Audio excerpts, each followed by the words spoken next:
Wonder Wheel. I don't want to go through life being a Wonder Wheel murderer.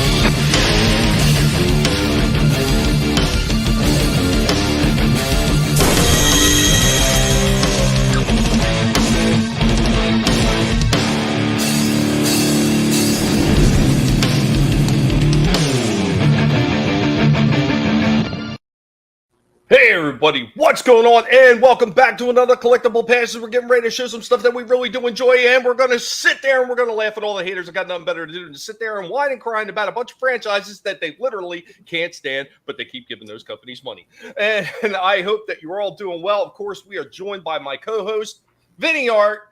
Hey, how we doing? How we doing, everyone? Hello, everyone in chat. Hello, Tommy. Hello, Trina. I'm getting ready to talk about plastic. Let's do it. Yeah, and of course, our other co-host Trina. Thank you for both being here for this. It's always fun to have other people hang out here doing this one. I thought you were all going to desert me. I'm coming back, and they're like, "Well, let's leave that pig in the dust. He left us hanging for a month. You son of a bitch! You get what you deserve." But yeah, I put it in the newsletter. And then we changed our mind last minute. No. It is awesome to be back. I wish I could say the same about the internet, but no, it is not back. What's going on, Chaos Hoy? First one in the chat was saying hi to him as I was trying to get around the workaround of getting things uploaded. No thanks to CenturyLink. Always DTF in the chat. What's going on, man? I hope that you're doing well. Cotton Ministries. What's up, Cotton? Hanging out in the chat. Soul Assassin in the house. Hey, check it out. The Twitter menace, formerly known as One Tommy in the Guinea Pig Collective, is back. I am back, and I am in the saddle again. I'm ready to have some fun and ready to kick this pig off. And you know what? It's still in the works as the tribute. I know it's been a while. I've still been working on it. I want to get Cliff Jumper's tribute right. That will be upcoming, and then that'll be during the regular week. I ain't going to do that on the toy stream. But my thoughts to our fallen pig brother as we go ahead, and we're going to do something right here to start this one off. That is not Transformer related, because I'm not going to disrespect that pig right now. But guys, here we go with a toy hunt as our opening salvo for the show.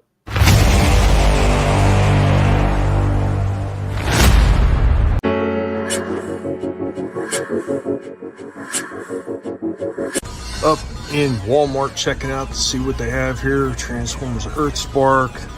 I got a few Transformers 1s here. So, Bumblebee one from it. There's the Optimus. And then we got Studio Series 86 Bumblebee. $19.99 for Bumblebee and the other ones, but this one looks like it's listed at 24. Like, I'm kind of surprised. He's not that much bigger. Whatever. That's basically all they really have here. I mean, I got the Orion packs. I got a few gears down at the bottom. Really not a whole lot else to actually speak of, because most of these look really cheap. But yeah, that's what they got going on here at Walmart. Further down the line here in Walmart, we got some of the McFarlane Batmans. So you got Multiverse Batman, you got the Adam West version. This one doesn't actually look too bad. It's actually kind of cool looking. And then they've got the Hugo Strange Batman. Got some of the Turtle stuff over here in Target. 40 Years of Turtles. Still got a couple of these original sketch reprints. Leonardo, Raphael. Got a few classics sitting here. But they do have this. This is something different. For the 40 Years, Wacky Action Teenage Mutant Ninja Turtles Toilet Taxi. Fastest flusher to fight the foot. With an exclusive Donatello figure. That's pretty cool. Not gonna lie, that's pretty short. Up at Target, looking at some of the Turtle stuff. Got the Toilet Taxi with Donatello. Once again, the color is a little off on that. We got the 40 Years Turtles, which I did a review on Leonardo and Michelangelo, Donatello, and Raphael. The reviews are coming up soon. They got some more of the movie star Turtles in, the Classics line, and this Shredder, like, wow, this looks terrible. He was the short spot. And then they got a Foot Ninja as well. God, I don't remember the original one looking that bad. That's just horrible looking.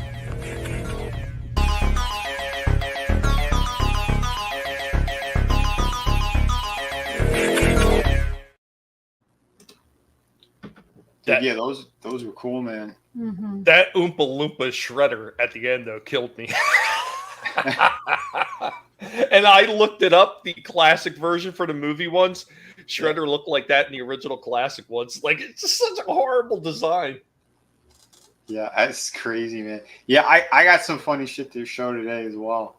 But real quick though, always ETF for $10. Yeah, He I was just going to mention that. Yeah, he's going to be getting his first figure, and it's a garage kit. I was familiar with a lot of those things too back in the day. Right before I started getting into McFarlane, well, before I got the job over there, my brother and I we did a couple of different garage kits. We did a couple of Universal Monster ones, a few different ones. But yeah, so basically, for those who are kind of unfamiliar, it's like just like a resin kit that you got to kind of put them together. So whatever the pose is in, like the figure's kind of chopped up. So you need to, sometimes you got to do your own sanding. Other times it is smooth. They come in all different pieces, and then you put them all together. You paint them. They're pretty damn sweet. So dude, yeah, that's fantastic. Always ETF. That ought to be cool. Like I said, man, tag me on Twitter when you do have it. Yeah, I'd like to see it. That'd be pretty cool. I think it's an anime character. And for that super chat, let's give him this. Hey, Prime! What do you think Megatron's gonna do to Starscream? Nothing gentle, I would say.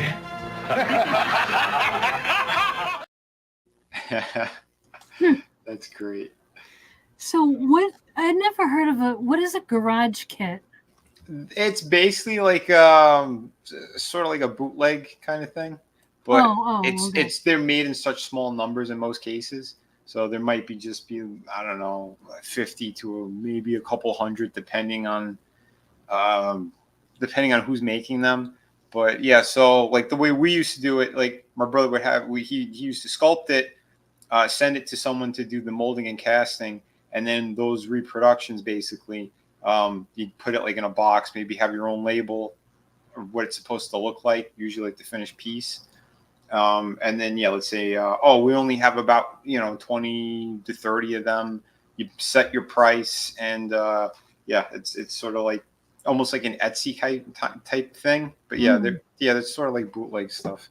Okay. Yeah, because you don't have the rights for them. So, and they're not being mass produced. So since there's such a small number, they usually look the other way, like it's not such a big deal.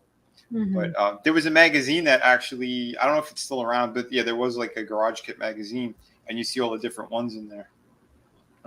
Side story, also toy related, the director to The Walking Dead, the first 6 episodes, Frank Darabont, there was an artist or an inker at Marvel who commissioned us to actually paint up one of the ones that we had. We had Boris Karloff as the Mummy, and we had painted it, put them all together, and sent it to Frank Darabont.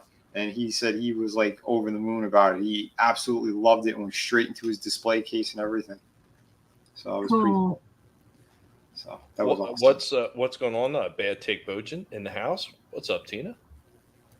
What's up? Scrambles the Death Dealer also in the house. What's going on, man? What's going on? He says, I'm trying to get my son, 21, to go with me to see Am I Racist in theaters.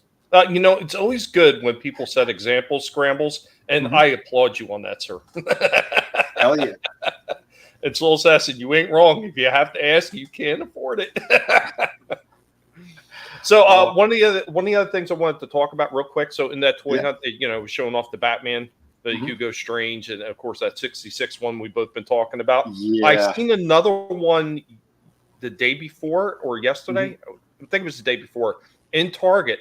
They had a manga version of Batman, so it's literally listed as manga Batman.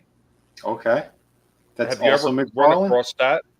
Yeah. No. Have you ever run across that one yet? No. Haven't seen that one. I wish I uploaded that. I came damn close to getting that Adam West one, and I didn't. first time I passed on it is because of I got the Wonder Woman for my birthday. I'm like, yeah, if I'm gonna spend, I'll spend a little extra and I'll get that awesome statue. Which I know Trina's like, when are you gonna send it to me? That was beautiful. That thing was really killer. But and then this time around, I found something I was looking for that I missed out on the first release of this figure, and they did a brand new mold apparently for him, and so I'll be showing the other thing I got. But yeah, it's the only reason why I didn't get that Batman, because again, it's like it's either this or that. You know, funds are too tight. Because you could buy this or you could buy that. Yeah. Plus, what was it? A couple days ago, whatever, or last week. I did get you gave me a call and you were asking if I had this thing yet, and I'm like, yes, I did. I just did not have a chance to film it or anything, but also showing that one today. So Nice. Really cool. If it's cool, I'll show a couple of the shorts. I filmed a few things too. And there was something here that really, this one hurt to pass on, but once you see the price, you're like, yeah, I could see why you passed on it. This right here, I had to pass on it because it was too expensive. They had the Stinger, the G.I. Joe classified Cobra Jeep with the driver. These people are on crack. $100. Does this come with a hand job? Why is this $100? That's nuts. What the heck? Yeah. I mean, it's nice looking, everything they have there. And I guess you got to snap things together because the box doesn't really represent like the size of this. I believe it's like the other ones you probably have to pop the tires on and stuff. I think there's some electronics, but there is no reason why this thing is $100. That's bullshit. At best, that could have been $40, maybe 50, but that's pushing it. And the $20 figure, you know? So you're talking closer to $60-ish makes sense. Not 100. I could even possibly see 75. So if you say 25 for the figure and 50 for the vehicle, I could see 75. I mean, Yeah. I'm not saying it's super reasonable, but at least But kind it's of makes sense. Yeah. Yeah. It's pushing it. And don't get me wrong, it looks beautiful, but that's bullshit. That's bullshit. And you can tell too here. There's a dent in the box on top of it. It's not even in good shape. So if you're a collector and you want to keep all this stuff, it's like, okay, well now I got a damaged box on top of it. Man, it's these companies, man, they really piss me off. But it did look nice. I saw something else here that I think you guys will laugh at. Yeah, listen to what I said on it. Brian Danielson, whatever his name is, the Bella guy. What is going on with his mouth? That's what he's supposed to look like. What the hell is that? I don't know what they were thinking. I was going down the aisle like, I gotta record this. This is too funny looking. Dr. Teeth over here. God awful. Why the hell does Walmart always do this? They just block their eye on all the other figures and stuff. Like, why would they do this? Yeah. There's a couple 100 pounds of pallets, and they just pushed it onto that toy aisle. Isn't that nice? I tend to start climbing over those things, just stepping on things, just because I just don't care. Absolutely. I would have, but I'm like, I'm not in the mood today, and I just kind of filmed it.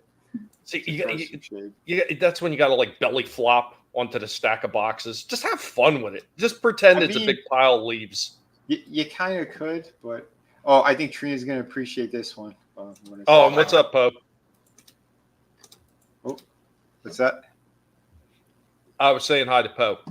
Oh, what's up? Yeah, my shiny teeth in me. This was great. I'm like, there's Christmas stuff that's already on display, but I think Tommy might appreciate what this actually is, because it's actually a horror scene.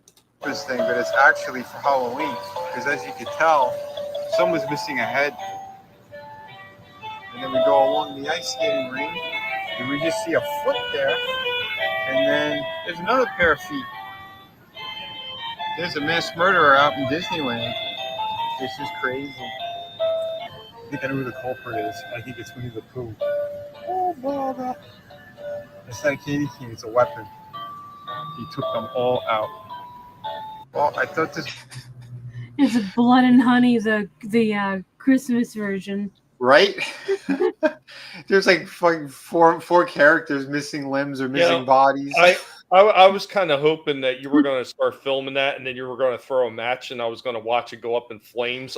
That's what I thought I was getting ready to get entertained with, but no, it's just some broken figures.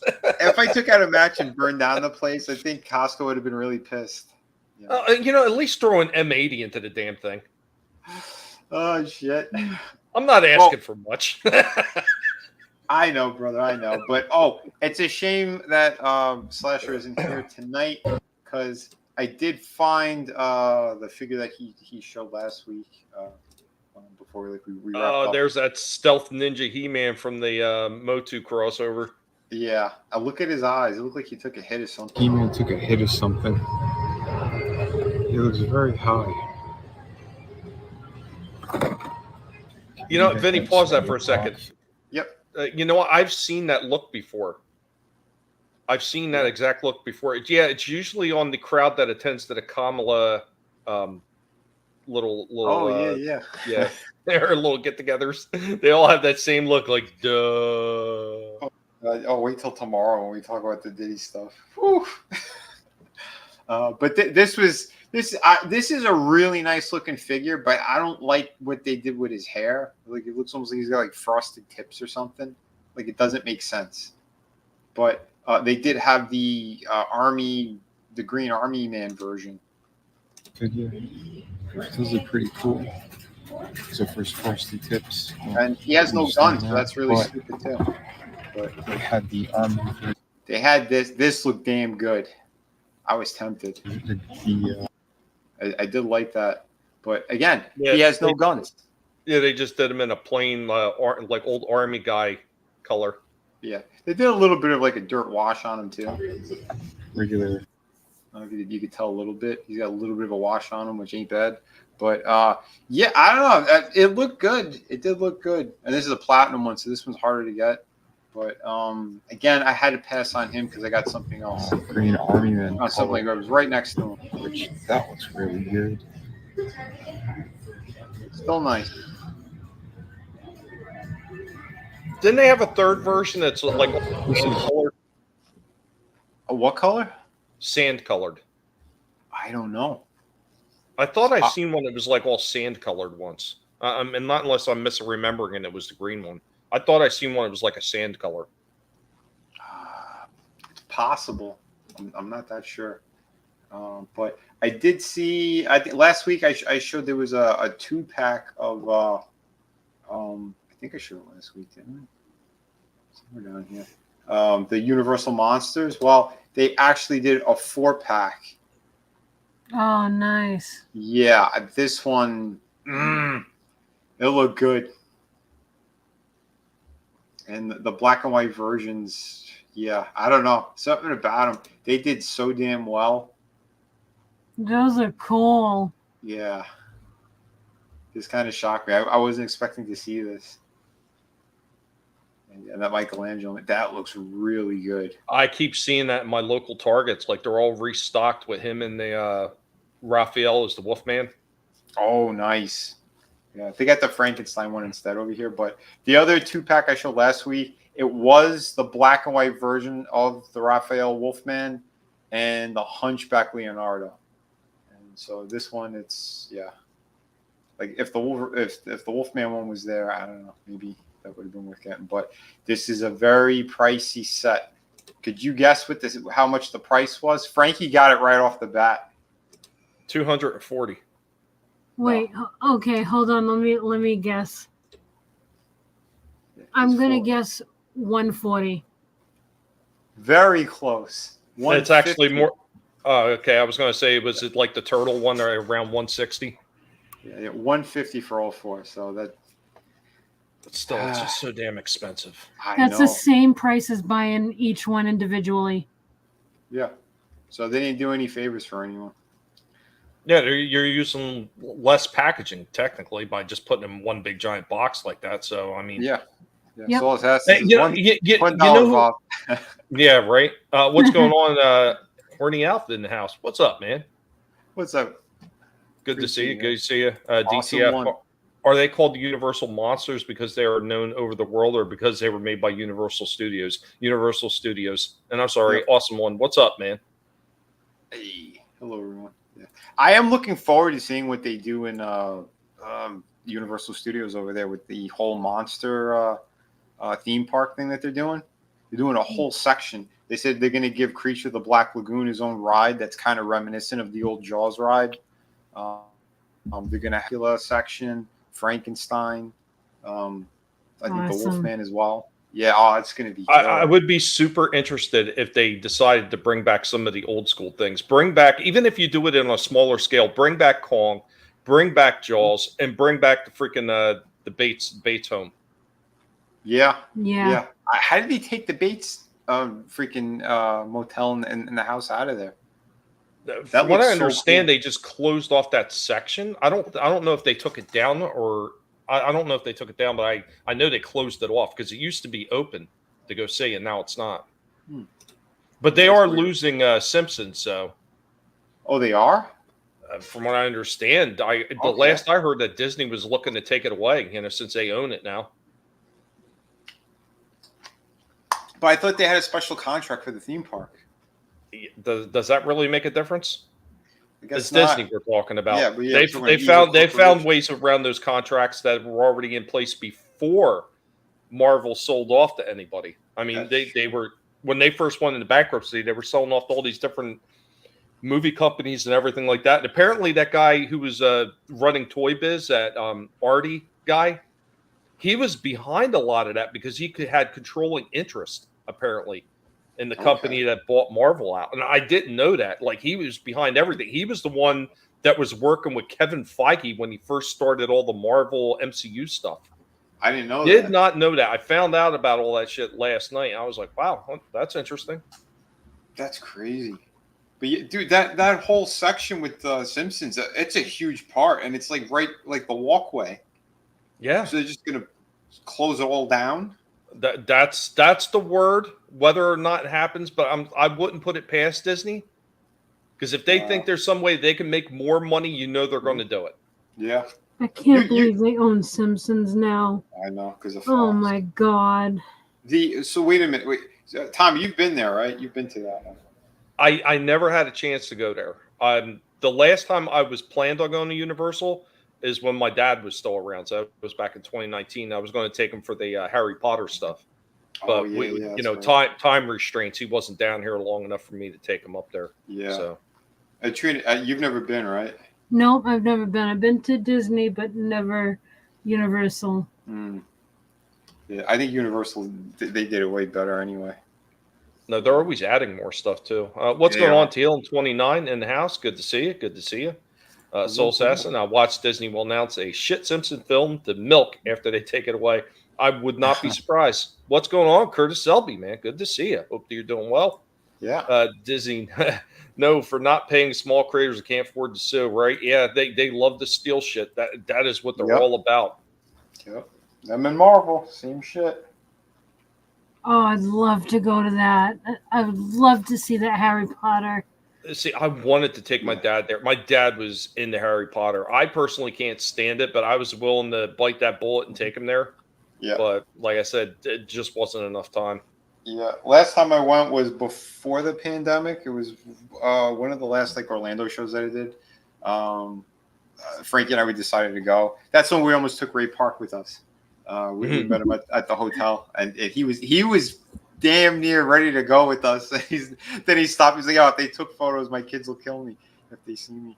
But yeah, I gotta say the Harry Potter stuff was pretty impressive. There's like the smaller coaster. I guess it'd be more like a family coaster on the outside. It was smooth. The whole thing was smooth. There's no like big drops or anything, but it was fun for what it was. And then there's like the castle. I think With there's like two. they got a fire-breathing dragon or something on it. Yeah. That's the that's on the other side. So the part that has the castle / school, whatever it is, I think there's 2 projection rides that are there. There's one like you're like kind of sitting on the broom, you're kind of flying with it, and then there's like a walkway path where I guess it's like where all the kids got their school supplies that remember in the movie when they get their wands and stuff down that street. I can't remember the name of it. Oh, Diagon Alley. Yeah, there you go, Diagon Alley. So when you get past there, then there is like a train, and you could board the train, and it takes you to the other part of Universal Studios, and that's where they have the bank with the dragon on the top of it. And he breathes fire like I think every hour or every 2 hours. Dude. Yeah. I've got to see that. You'll like that. And then there's a projection ride that's in there. So it's like partly kind of 3D and then with the screen and there's like a movement a little bit like the old Back to the Future ride, I guess, sort of, or the Simpsons one. It's a little bit like that as well. But yeah, pretty cool stuff. Nice. So yeah, thought I'd give a little I had friends obsessed with Potter. I don't care much, but it was beautiful use of design for Harry Potter shops and castles. Yeah, I mean, I've seen the pictures of it, and I was like, that does look really cool. Like I said, not into it. My father tried to get me to sit down and watch all those Harry Potter movies with him. I watched maybe 5-10 minutes. I was like, this shit ain't for me, Pops. And I walked out. I was like, nope. You might as well be watching a Bette Midler freaking witch movie while you're at it. And I'm like, this is a big no for me, dog. I watched them because I was helping to take care of my cousin's kids and stuff. So I kind of saw a lot of that stuff. They're great movies. I don't care. Yeah. They were fun. I'll be in my 50s and I'll still love that. Yeah. Well, because they keep getting darker. Right? Yeah, and towards the last couple of them, it gets dark. They kill off characters. That's true. There's weird shit going on. Yeah, it's pretty good. Busch Gardens, yeah, I've been there multiple times. I've been there when I was a little kid, like Big Bad Wolf Ride and all that stuff. Nice. That's so much fun. Love that. They since tore down Big Bad Wolf Ride. I love that shit. It was one of the coasters that actually had the open bottom, so your feet were just hanging. Oh yeah. I know they said SeaWorld, they have some coasters too that are pretty fun. I haven't been though. It's all like around the same area anyway. If you do go to Yeah, there's another one right up there right outside of Richmond called King's Dominion. They used to have a whole bunch of stuff. I'm not even sure if they're around anymore, but that was a lot of fun at that park too. But nice. But I'm about ready to get into my next toy topic. Vampires don't age, Trina. That's Draven. Draven's our vampire. Yeah. But this is going to be a long one, so I had to break it up in multiple parts. There was quite a bit to dissect on these ones, but guys, 40th anniversary. It wasn't just Transformers. It just wasn't Turtles. It was these guys too. Are you ready? Yeah. All right, here we go.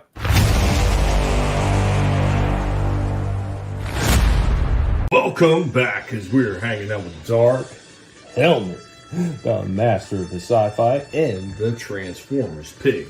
Well, today we're looking at something that is not Transformers related. It is sci-fi and it is a changing robot. Now, we've talked about this first part before. We were talking about the Voltron 40th anniversary classic legendary Black Lion.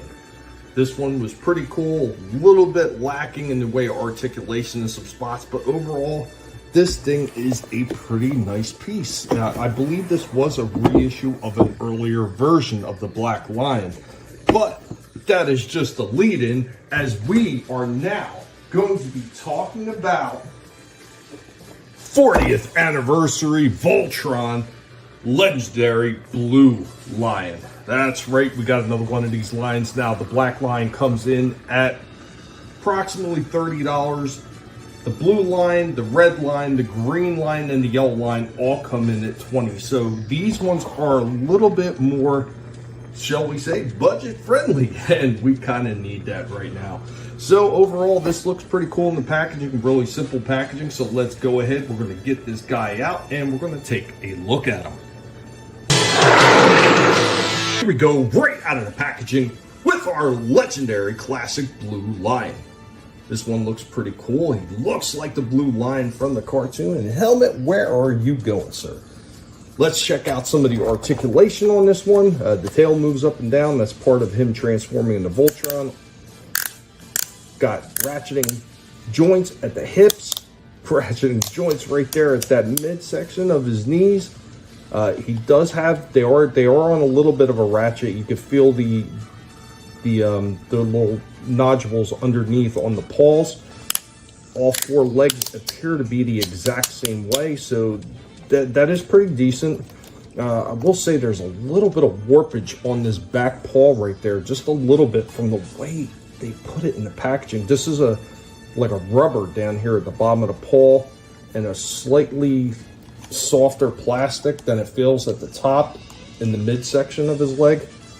So his head, we got movement like that, up and around, a little bit of turn side to side, not very much, and moves all the way up and down. He also has an opening mouth, but it is on a spring, so it snaps closed. Voltron will be back after these messages. Yeah, that looked cool. It does look really good. What's those I've been looking forward to this review. Dude, get all the Voltrons and have it do a breakdance battle with one of the guinea pigs. There wouldn't be enough room on the table for, especially if I used Indy. Like, Indy takes up so much room on the table.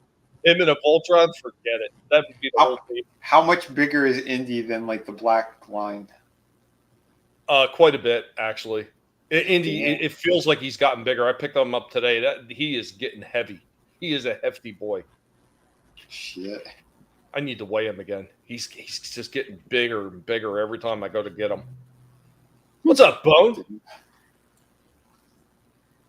Break dance and win against this line. So I'm going to play the second part of the Blue Line, unless there's something else you want to discuss. No, I was just going to say, yeah, if you took one of the lines and you put it into the guinea pig cage, how would they react? They would probably start chewing on it.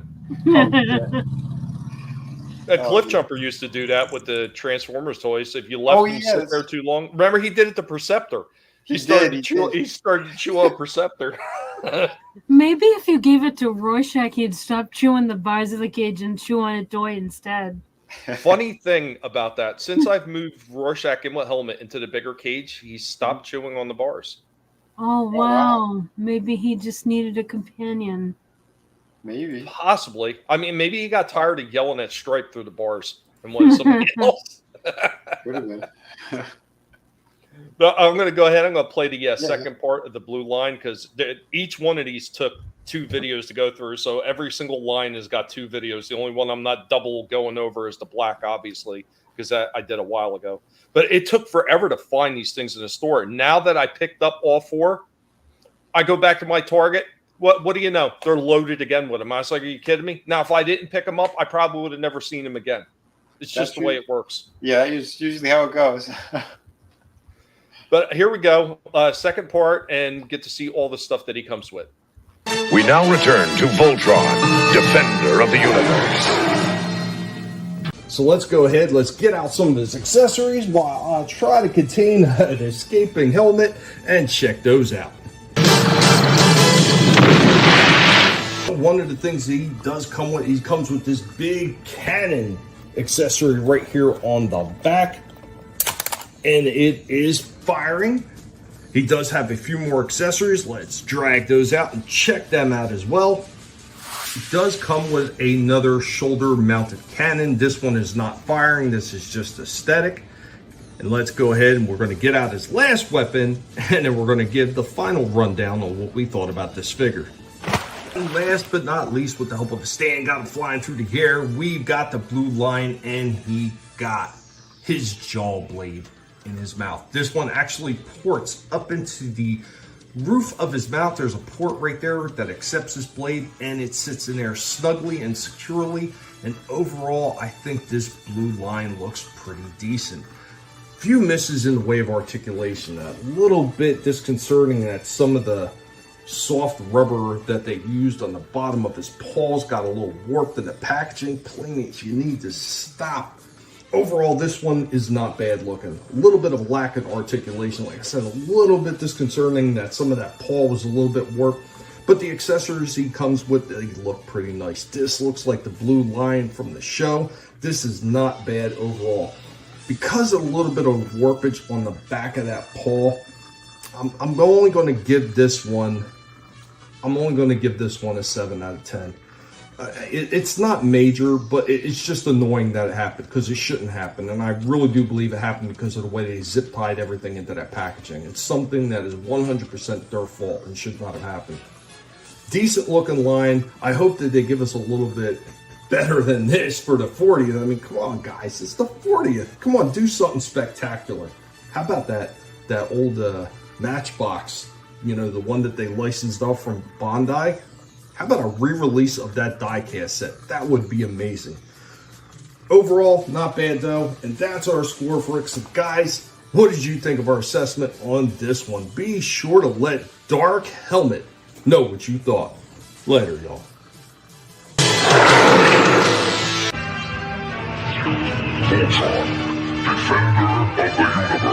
Voltron, Defender of the Universe. Yeah, I still think they look pretty cool. It's pretty accurate. The aesthetics for these things are fabulous. But once again, we're going back to the same thing that I had a problem with Playmates when it came to a lot of the Turtles toys. They put so many of those little plastic ties down in that packaging.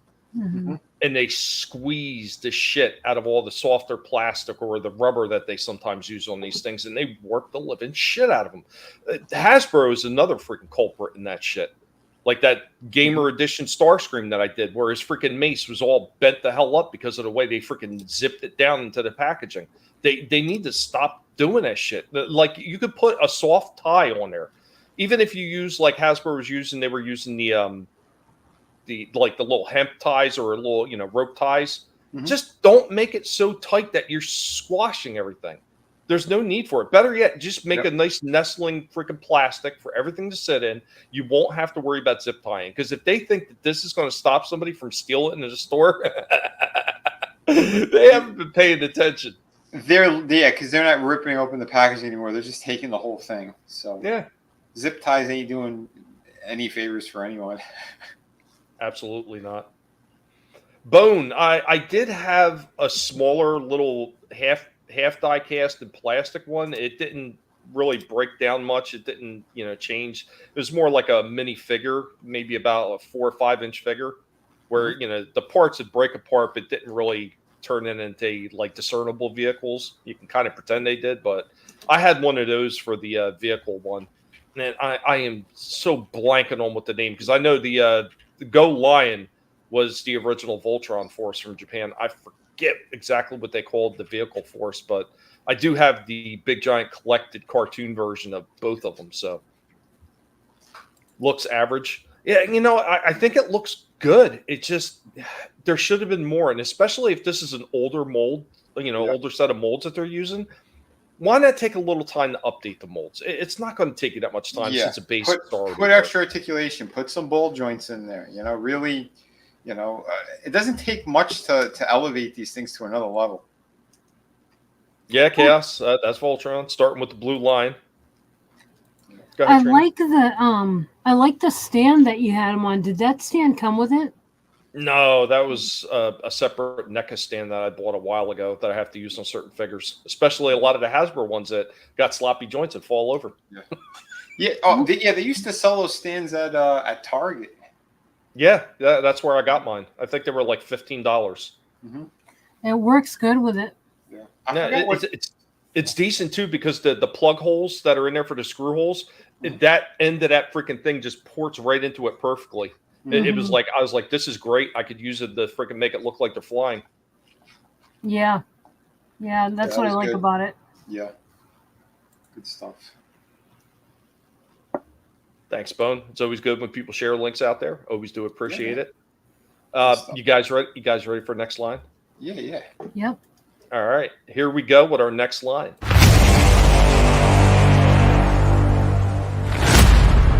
Back with Dark Helmet, the master of the sci-fi and the Transformers pig. Getting ready to look at something else that is sci-fi related. So what do we got today?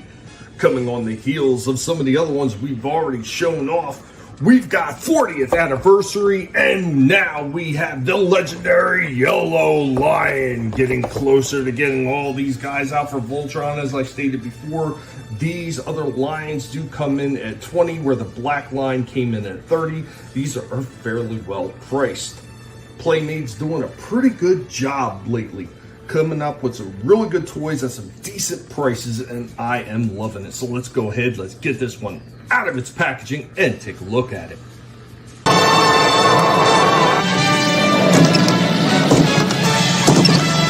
Here we go, right out of its packaging with our 40th anniversary classic legendary Yellow Lion. I will say right out of the packaging, there's a few problems with this one, and it's mostly break down their feet. So they got a couple different plastics here. They got this harder plastic right here, and then they got this real soft, almost rubbery plastic right down here, and it is all twisted and bent up from in the packaging. And it, like this leg right there, like that one is really bad. That one is easy to see how twisted up that, like, oh man, that just looks horrible, Playmates. What the hell are you doing with this packaging? It actually looks like it might have bent the hard plastic leg a little bit too, as well. It looks like it's a little twisted. This isn't very hard plastic right there in the middle, so it's a little softer than top. Why? Why would you do this? That is just bad. I don't get that at all. Oh, so let's check out some of the articulation. So he's got movement in hips right there. It's all ratcheted right there at the, what would be the knee joint. Down here at the paws are bending. Once again, soft plastic. And this is all twisted up, and that just looks horrendous. Just horrible. All four legs move exactly the same way. There's no other kind of movement there. The tail kind of does fold up, but that's part of when he turns into Voltron. Head movement. He does got a good movement right here in the head. Kind of doesn't really do much side to side. Just ever so slightly. It's not much, but it does move up and down quite a bit. And then he's got the full movement of there as part of that transformation of Voltron, so you can get a decent range out of there. Opening mouth. This is on a spring.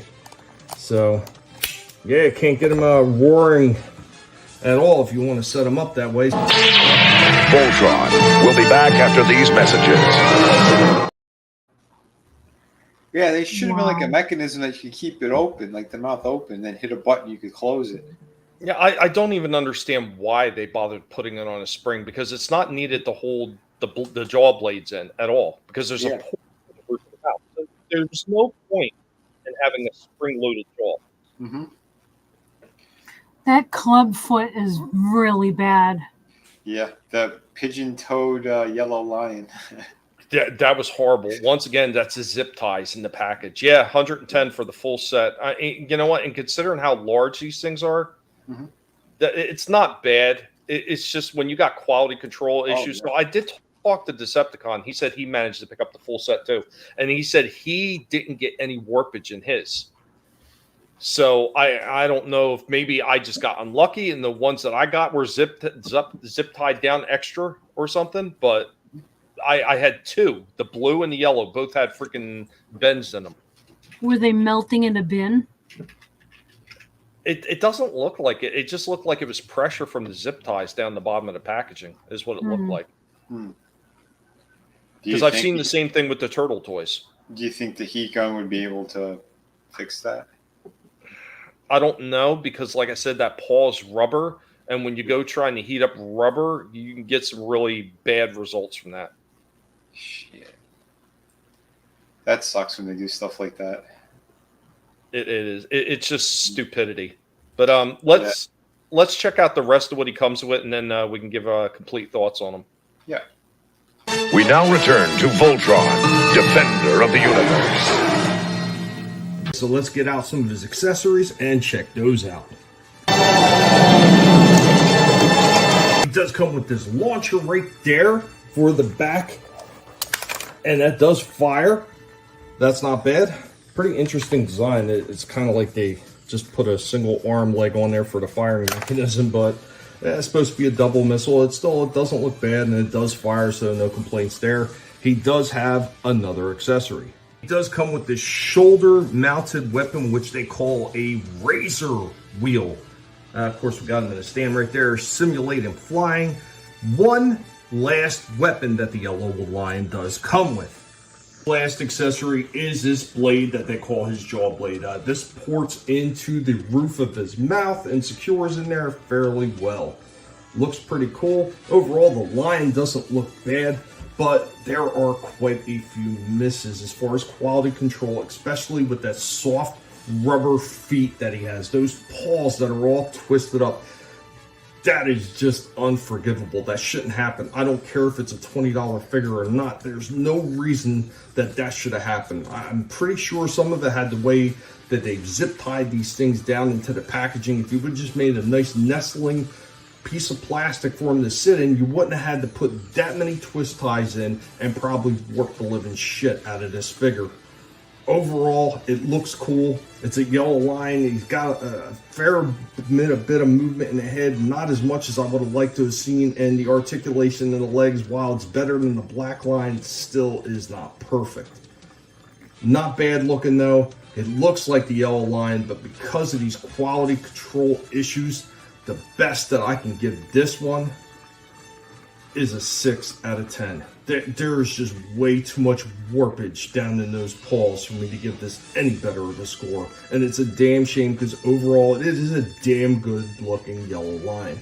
Anyway guys, be sure to let Dark Helmet, master of the sci-fi and Transformers pig, know what you thought about this one. Later y'all.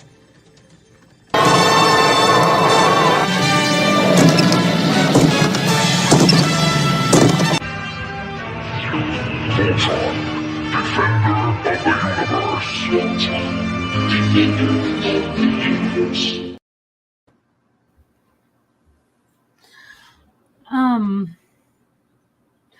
Under the tail looks like a ball sack. I was waiting for it. I was hoping you were going to say it. Hey, the yellow line's packing, Trina. I mean, there's nothing wrong with that. I mean, and of course, if you're riding shotgun with them, you know, I don't know if there's going to be any room really for you because I'm sure they would have to ride on the side seat. But yeah, I hear you. Yeah, they couldn't make two separate missiles. And, you know, I don't have that much of a problem with it. It is a strong powered spring that they have in the launcher right there.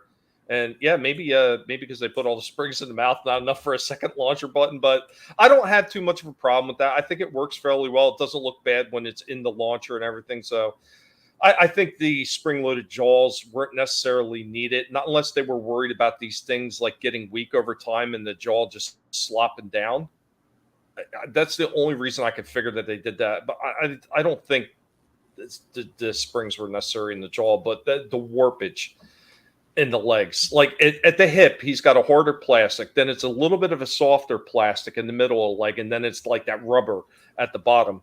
And yeah, you know, like Soul Assassin said, nobody likes warped rubber. It does not work. It's just horrible. And I don't, like I said, once again, I don't care if it's $20 figure. I picked up $1.25 figures at Dollar Tree. It didn't have the that had better quality control. What would you give it? What's that? Mm-hmm. What'd you say? Yeah, if it had better quality control. Oh, if it had better quality control, considering what we got with it, you know, with the, you know, pretty standard articulation in the legs and everything, I would have gave them both 8s. They would have both been 8s. I don't think they qualify for a 9 with that lack of articulation. That's very like 1980s articulation. Okay. Yeah, I'd say that's pretty fair then. I give it 6 toes from the company that made it for pigs to nibble on. I am half tempted to take the blue and the yellow back and exchange them and see if I can get one that's not all warped the fuck up. But yeah, I don't know. I'll see.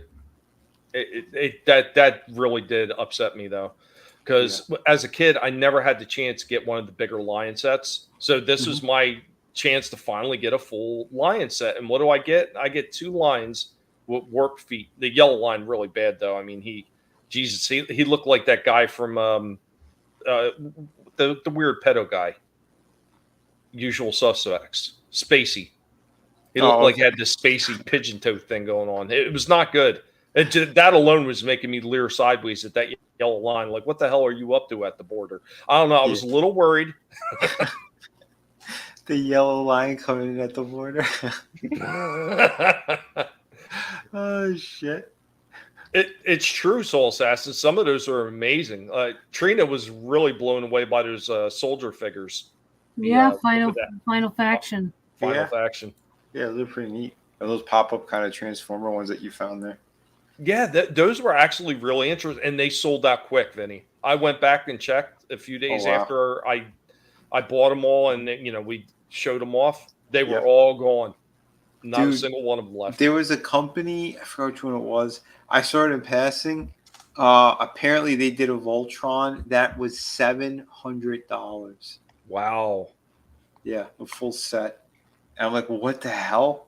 I think it was like all die cast and stuff. I'm like, but even still, I don't care if it's all metal or not. $700? That's insane. That's nuts. Yeah.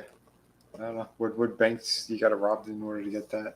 It's crazy. It's absolutely crazy. Okay, I'm gonna go right into the green line now, and then after I get done with both parts of the green line, we're gonna take a quick commercial break. And if there's something else you want to show off, or I can continue with the Voltron things because there's a few more. So if you want to take a pause in between Voltron or just continue, just let me know. But here we go with the green lion. Yep.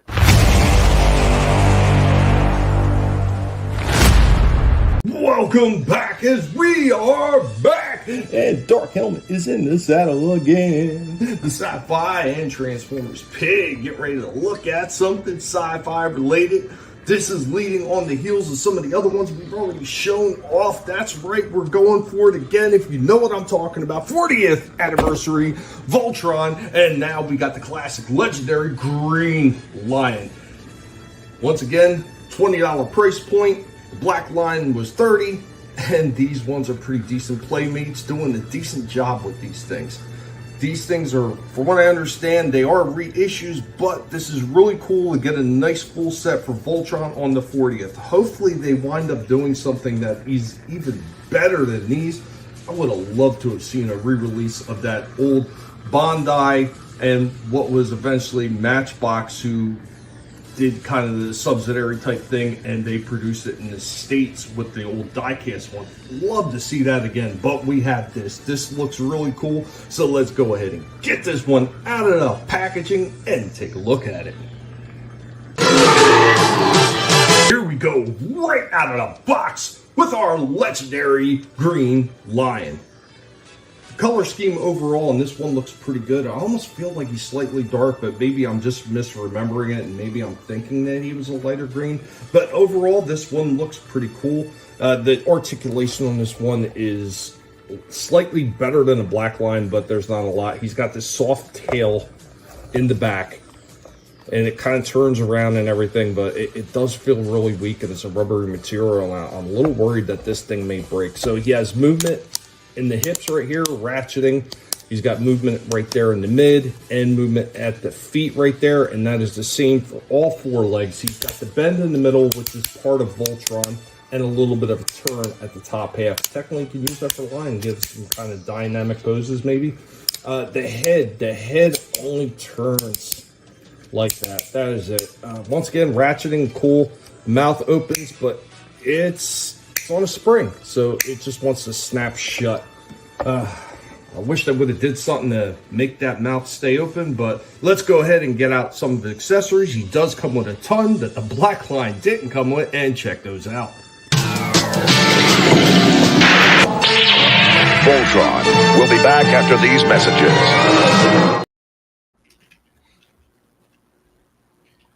I still thought that looked pretty neat. I like that the articulation in the midsection, because it's basically his elbow joint and all that. Like, that was pretty good. Yeah, it definitely works for those lions. It does work really well, and I've actually used it in a few of the pictures that I do in the scenes where I do and poses and stuff in the next part. It looks sharp. Once again, the spring in the mouth. But I will say that the paws on this one weren't all warped the hell up like the blue and the yellow line. It just seems like the bigger lions, they zip tied them in a little tighter. Yep. And they got warped up. I didn't see any warpage on the green at all. Well, that's good. Yeah. I always TDF. Yeah, he was asking too, like if they did anything else or if it was just a combine. No, I remember there were episodes where they were flying and fighting and stuff like that. Didn't they have like a blast that came out of the mouth too? I think.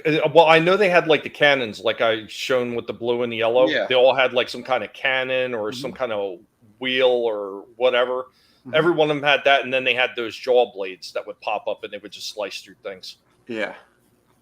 So why are they different colors? Just is it just to tell them apart, or do the colors matter? It matters because it's actually elements. So the blue line, that's why I had the splash of water.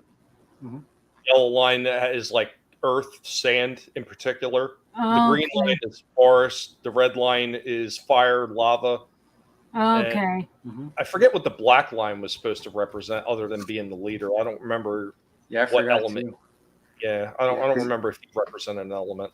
Yeah, because weren't they all like where you could find them where they were basically kind of like it was almost like in hibernation in a way too, wasn't it? How they had them. Yes, well, that's why every one of these scenes when they had something like the yellow line coming out of that tree trunk in the desert and the green line coming out of that. The yellow line came out of like a sand dune thing with a lion skull. The green line comes out of the tree. Yeah. The red line comes out of a volcano. Yep. And the blue line comes out of the water. Yep. I thought it was pretty neat, and they were huge because like there's like little pilots that are inside them inside these sitting inside the head too. Yeah. Well, I gotta be back color, Trina. Yeah. That's racist. Hey, you know what? Diversity, Trina. That's why the black one was. Don't be a bigot. Don't be no bigot, Trina. Well, he had white parts on him too, and red wings. It's pre-woke. Oh, Wakanda. Well, which one was it? The blue one where they killed off the dude and then the princess? Yes, they killed off Sven. Well, in the original one, they kill Sven off. In the later versions, he just gets put into a coma. Sound familiar?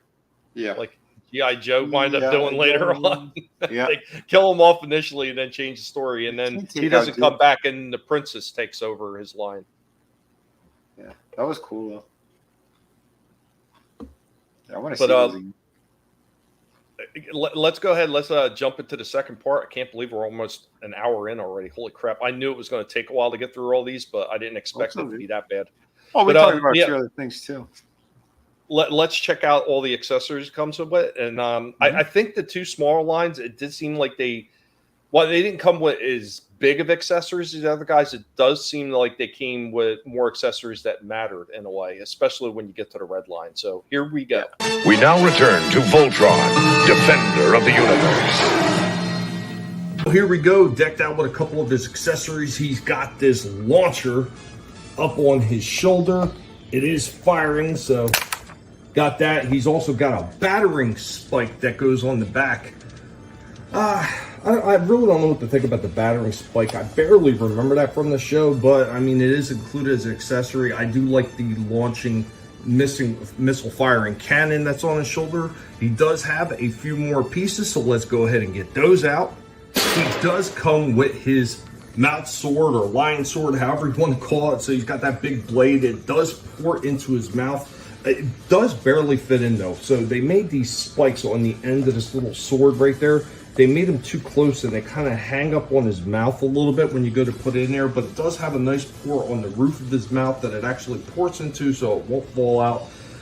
I just wish they would have got the clearances right, because I'd imagine over time this might scratch up the paint on there if you're constantly pulling that thing in and out all the time. But I mean, I don't know. Maybe that's a small gripe to worry about. Overall, though, he does look pretty cool. He does have one more accessory, so let's check that out.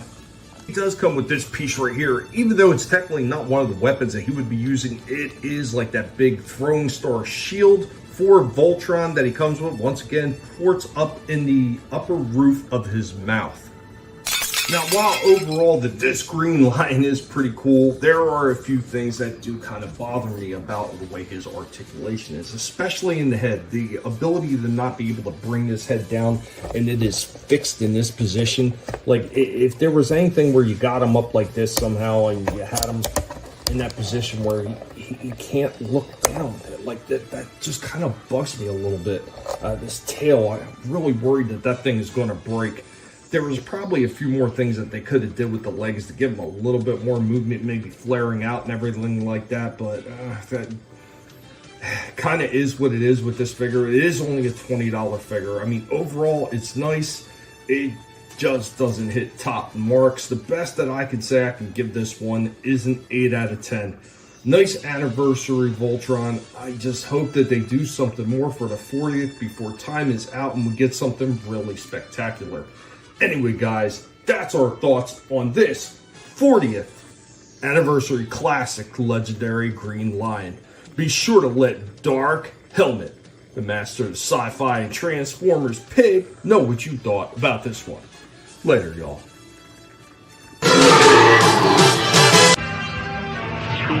Voltron, Defender of the Universe.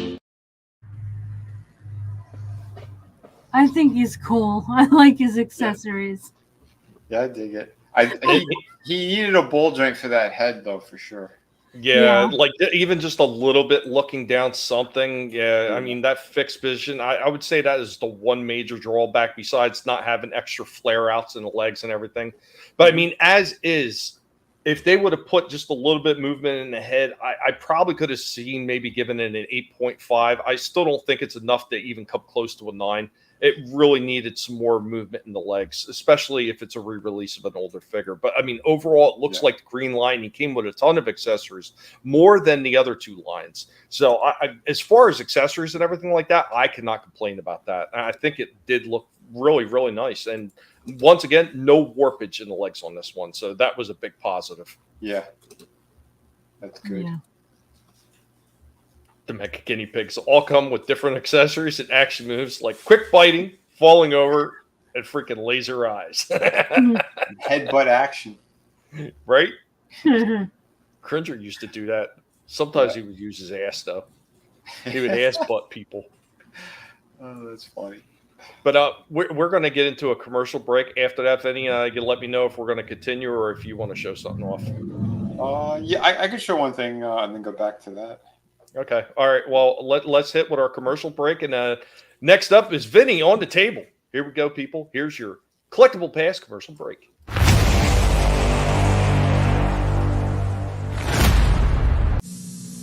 After these messages, we'll be right back. From days of long ago comes a legend. The legend of Voltron, Defender of the Universe. 5 fearless lion robots. Black Lion, Green Lion, Yellow Lion, Red Lion, Blue Lion. Go, Voltron Force! Who together form Voltron. Lion sets each sold separately from Matchbox. Fearing Cobra Commander no longer has the ability to leave, Destro and Dr. Mindbender comb the tombs of the most evil leaders in history, and from their genetic tissues produce a composite clone, the ultimate Cobra Emperor, Serpentor. Introducing Serpentor, the ultimate Cobra Emperor. Serpentor, the most evil foe of G.I. Joe. G.I. Joe. Cobra! Cobra Emperor comes with air chariot. Joe, Joe! Now, back to our program. That was a great commercial break. Yep. Awesome. Trina, you need to watch that G.I. Joe where they did that. It was like a 5-parter or something where they did that. Yeah, they dug up all the old ancient leaders and stuff. That was such a great thing that they did. All right. I'll check it out. You'll like it. Yeah, I didn't know Matchbox did the original Voltron. Well, I mentioned it when I was doing the toy review for the other line. So originally Bondi did it as part of Go Lion, and Right. what they wound up doing is Matchbox licensed it to bring it to the States. Ah, okay. I swear, right in the 80s, every American company was licensing shit from Japan. You had Tonka with GoBots. You had Transformers licensing from Takara with the Diaclone and the Micro Change. That you had Matchbox with Voltron. I know there's a couple other, and I'm blanking on them off the top of my head, but there was a few other companies that did the same thing. Oh, Mego with Microman, when they brought him over as Micronauts. There was all kinds of company doing these licensing deals right in the 80s. Damn. And technically Mego started in the 70s. So they were like one of the first companies to do it. Were they die cast, or did they use that kind of fake chrome Those stuff? Matchbox ones, those were die cast.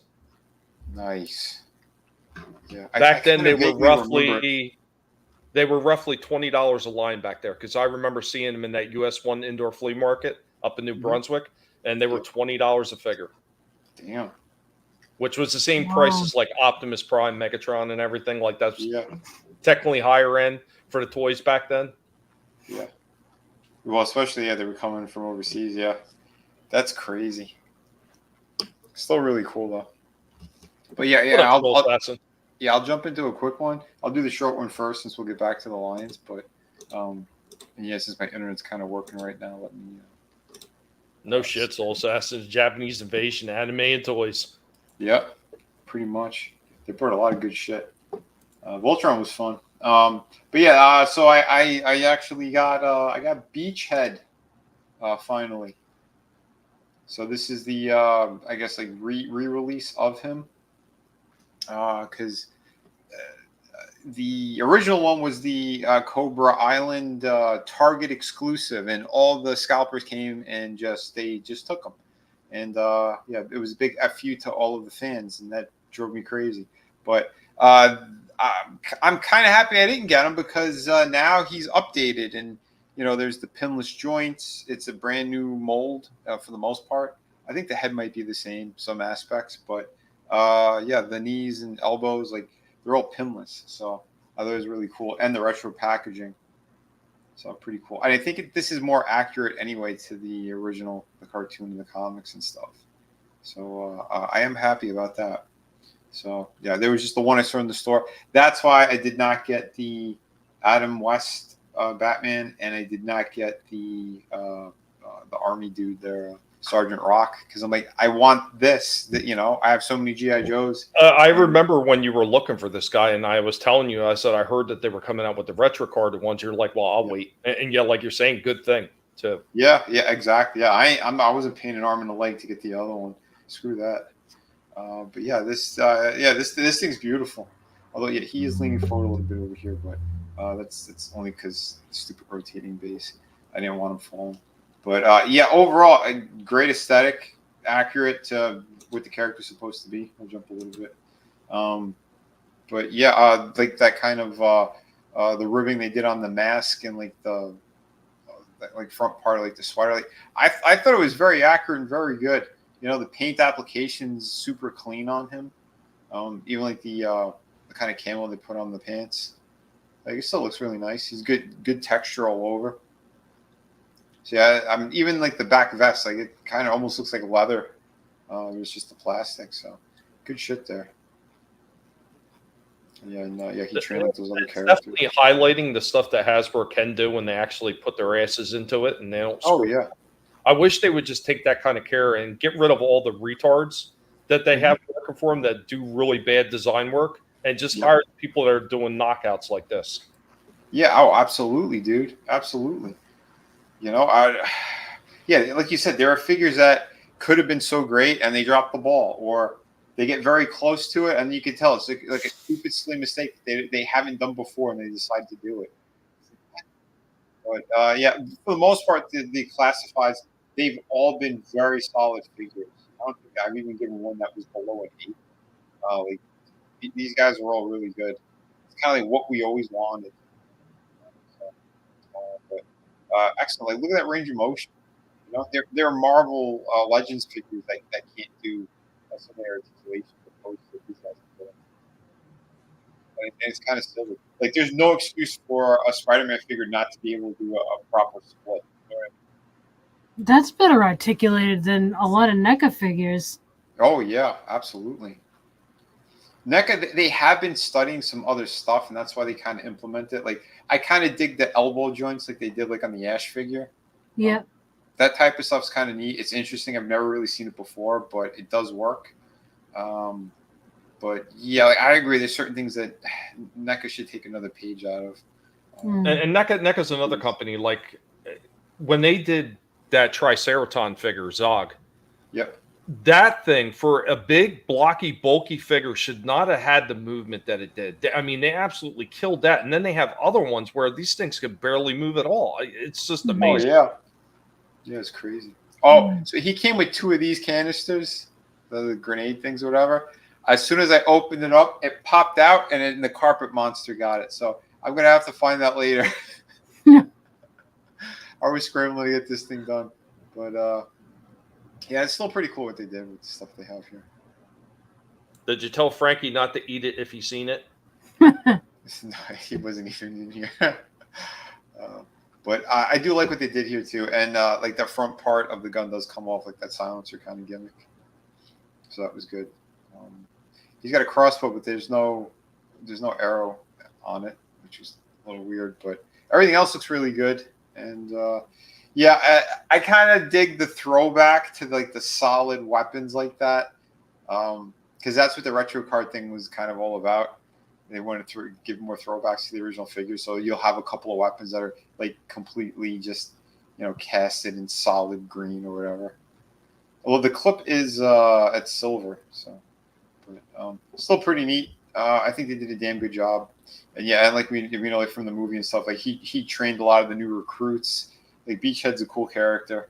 He's kind of like one of the tougher ones too in the G.I. Joe kind of universe. He's another one they never showed without his mask, right? I don't recall if they ever did or not. And I know you heard it, Frankie. No, yeah, I literally said, yeah, the carpet monster got the gas canister when I opened it, and Tommy's like, yeah, tell Frankie not to eat it. But yeah, this guy, he got a 9 out of 10. This is a friggin' beautiful figure, really beautiful. You know, so a big F you to the scalpers that kind of shortchanged a lot of us in the beginning. Yep. But yeah, no, this is really good, and the colors really do pop on that thing too. Yeah, it's super accurate. And I like that. Yeah, like the whole chest part there, or like all the clips that he has, the banana clips. Like they're all painted individually, and again, it's super clean. There's nothing that's kind of off, or the paint job's kind of funky looking. No, everything is just, it's spot on. These things are like immaculate. So, oh yeah, good stuff there. So there you go, 9 out of 10. Awesome. Mm-hmm. Yeah. So yeah, let's get back to those lines. Get back to the lines, okay. We got one more line to get through, and then of course we got a 2-parter for the Voltron. Oh boy! All right, here we go with the red line.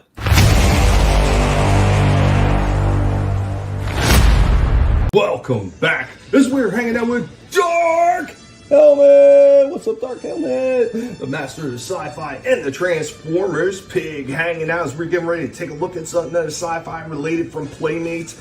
Yeah, we got our last one, 40th anniversary Voltron classic legendary red line. Finally got the whole set complete right here, and you know what that means. Eventually we are going to be forming Voltron. Absolutely looking forward to that. But of course, before we get to that moment, let's not jump ahead too far. Let's go ahead and take a look at the red line and see how he holds up.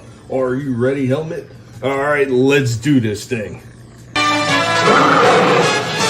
Right out of the packaging, here we go with our red lion.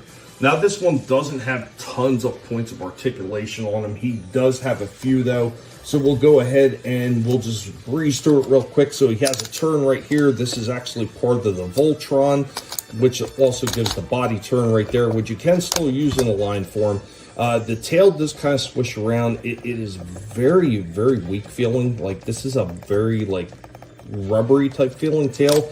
He's got movement right here at the hindquarters, right there in the midsection. He does have pivot down here at the feet on all 4 legs.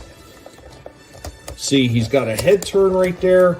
No up and down or anything. Just turning around like that. That's it. And the mouth opens. And it's actually spring-loaded. That's kind of odd. So let's go ahead. We're going to get out some of the accessories and take a look at those. As you can see right there, the red line does come with a couple of different shoulder cannons. So he has this little stationary gun cannon right here. You can port it on the other side, but I think they show it going that way. And then he has this big, large hind section one that actually does have firing missiles. His other accessory is that bladed weapon that we've seen him use in the cartoons. This actually does have a port in the top of his mouth, so it securely ports right in there and you don't have to worry about it falling out. And as you can see there, he comes with Voltron's blazing sword. Unlike the black line, this one actually can bend the legs all the way down, so you can kind of get him down in that seated position that I wish you could have got the black line into. Voltron will be back after these messages. Was that Peter Cullen? Yes, it was. Nice. Most people forget that he did the stuff for Voltron. Yeah. What's up, DJ Play Nice? What's up, man? Stop by, say hello, and bump the algorithm. Appreciate it, man. Awesome. Hope that you're having a good one. Thank you. No dimes. Worth talking about a nickel and dimes in dime stores. Just started watching Star Trek, the animated series. Just got to hold off, but it isn't as good as Ulysses 31. A few Kennedy half dollars, yeah. And unless you got older ones, they ain't worth shit, Papa. They're only worth anything from 1964 to 1969. Anything after 1970, they have no silver content, and they're only worth face value. I found that out going through all of the coins that my dad had. Yay! Got all those Kennedy half dollars, ain't worth a damn. So I took them and I spent them in the dollar store. Really confused the shit out of the clerks. Like, what the hell is this? It's a real coin. I've never seen nothing like this. Don't worry about it. Put it in the register. Oh my god! How did they not? I confused one of them with a dollar coin one time. They'd never seen a dollar coin either. So then I really confused them the one day, and I handed them a $2 bill. Shit, man! When I was up there in New York, they were using that the most was the dollar coins with the Indian chick on the back. Sacagawea. Yeah. Well, they also have Ben Franklin and Thomas Jefferson, I think, on dollar coins as well. Mm-hmm. Yeah, those were before that. Yeah, that's crazy. You guys are horrible. Yeah, the Sacagawea, everybody thought they were going to be worth a ton of money. They ain't worth jack shit. Yeah, because they were gold. Yeah, you know what? The whole coin market just collapsed. I mean, well, our whole economy collapsed. I mean, it happened. I think it was right around the end of the Bush eras when the whole collectible coin started crashing the whole market. So. And before then, a lot of those coins were worth something. I mean, now they're worth practically nothing. So it is what it is. But I'm going to play the second half of the Red Lion, and then we can get into Voltron. I know you're looking forward to that. Come on. All right. Don't rush me. We now return to Voltron, Defender of the Universe. So he does have a little bit more movement in his legs than the black line, but some of the other articulation in this thing, they probably could have made it a little bit better. It's just, it's a little bit on the weak end as far as articulation. Still, overall, a nice looking red line. And guys, we are at the end right here. Overall, I gotta say, this is not bad looking. Once again, very limited in the amount of articulation that's in this thing, but it is a $20 toy. It is a 40th anniversary, and you are going to get Voltron. It comes with a decent amount of accessories, a lot more, obviously, than the black line did, which came just about zero as far as accessories. So overall, not bad looking, decent. I wish they could have put a little bit more into it for a 40th anniversary figure. It would have been nice, and I wish there was a way to actually keep his mouth open so you can get him in that big growling lion pose, but unfortunately, that is not available with this one. Kind of is what it is. It's still a decent looking figure overall, and I'm still very happy to have this one in the collection. What do you think, Helmet? You like this one? Helmet's just staring. Helmet is unsure what he would grade this at, but I'm going to say this one is not bad. A little bit lacking. I would say that this one overall, I would give this an 8 out of 10. If this thing would have had a little bit more articulation in it, if the jaw could have stayed open and give you that big giant growl that you expect the Lions of Voltron to have, I would have scored this a lot higher. I probably would have gave this a 10 because it does look terrific, and the accessories it came with are very, very sufficient. So anyway, guys, that is all I and Dark Helmet have on this one. Be sure to let Dark Helmet know what you thought about this. Later, y'all.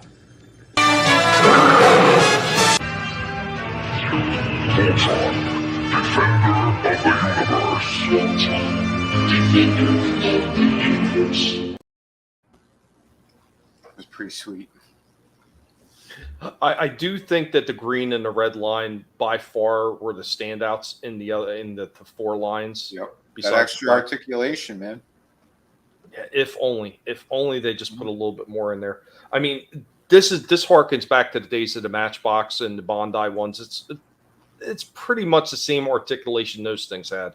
Mm-hmm. And even if these are reused molds, it's years after the fact. They should have had a little bit more in there, just a little bit more. I mean, they've done it with other toy lines, like Walmart had the classic reissue they did for the 480th for TMNT with all kinds of articulation in those things. And what happened? Those things sold out like hotcakes, gone. I've been looking through all my Walmarts. None of them have them anymore.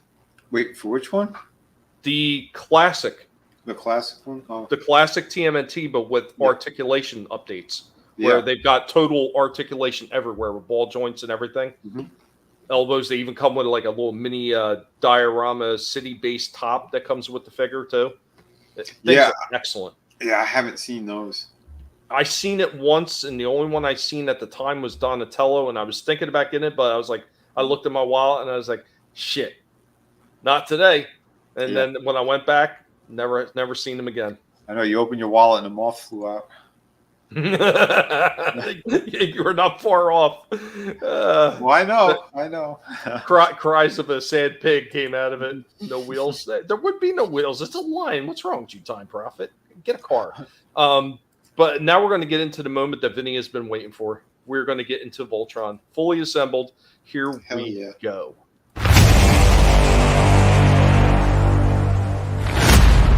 Welcome back. No pig is able to be on the table for this one. There's just not enough room as we're starting off with our Voltron 40th classic legendary Black Lion up on the table, and he is not going to be alone for long. Joining him, of course, is our legendary Blue Lion, our legendary Yellow Lion, our legendary Green Lion, and of course, our legendary Red Lion. All lions are reporting in. It's time to form Voltron.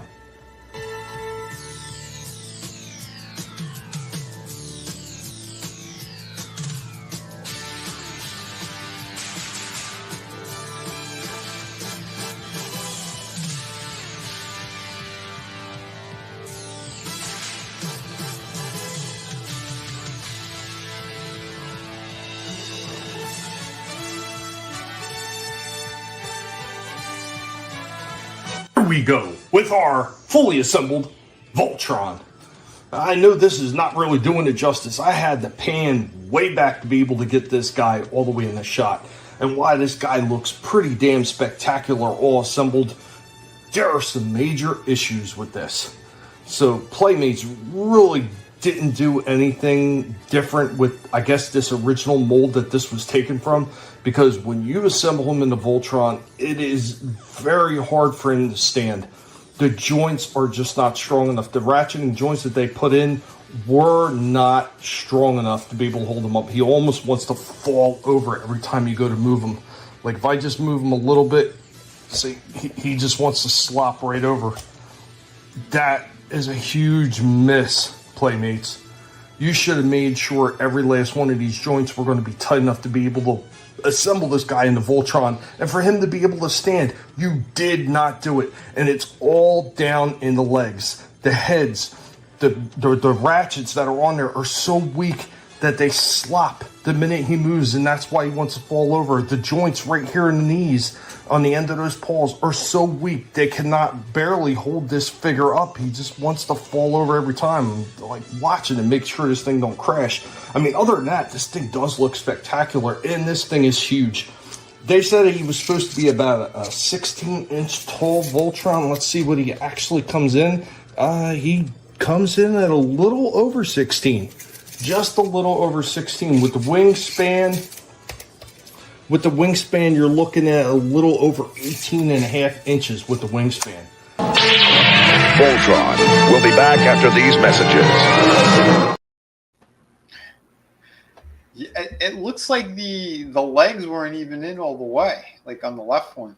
No, they're all the way down. I double checked before, because when it started slopping, I was like, "What's wrong with it? Voltron is drunk again." Always DTF for 5. I can make so many jokes about the black one being the biggest. 16 inches. Where are the white women at? Hey, I'm stuck. I can't transform. Oh, thanks. I think. Oh shit. Thank you, always DTF.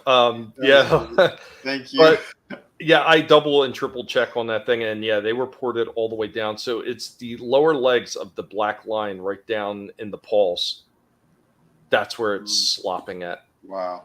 Because they're supposed to be the hinge joints for the knee. Yeah. And they're just not strong enough to hold them. And then you could see even the hips were like moving, like when I just tapped it a little and it swayed back like that. Yeah. Yeah, it was all the joints just started moving on it and wanted to fall over. Oh man. What the hell, man? It's like bad engineering. It is. And then when you get down to the heads of the two lines at the feet, like, they don't hold in place. The ratchets on them not strong enough to hold those positions very well either. Like, you got to literally play with this thing to get it to stand up. And I'm like thinking, oh man. I get into it a little bit more in the second part, but that kind of really disappointed me, because just overall that initial look at him, he looked fantastic. It does. It does look really freaking good. Yeah. How is the this next segment is do we have articulation? Yes, I show a little bit of articulation on what I could get away with, because once again, going too far with it, it wants to topple over. Damn. Does like the rest of it want to fall apart too? Like the cats want to fall off? No, surprisingly, no, they lock in nice and tight. There's no worry about them falling out, but I worry about this thing standing. Like, if somebody puts this up on a shelf without making sure it's secured and it's not going to fall over, I worry about that thing like shattering if it hits the ground. Yeah. Oh, have a good nighttime, Prophet. Nighttime, Prophet. Take care. But here we go. We'll play the second half where I get into a little bit more and show off all the extras that you could port onto him and that he doesn't. We now return to Voltron, Defender of the Universe.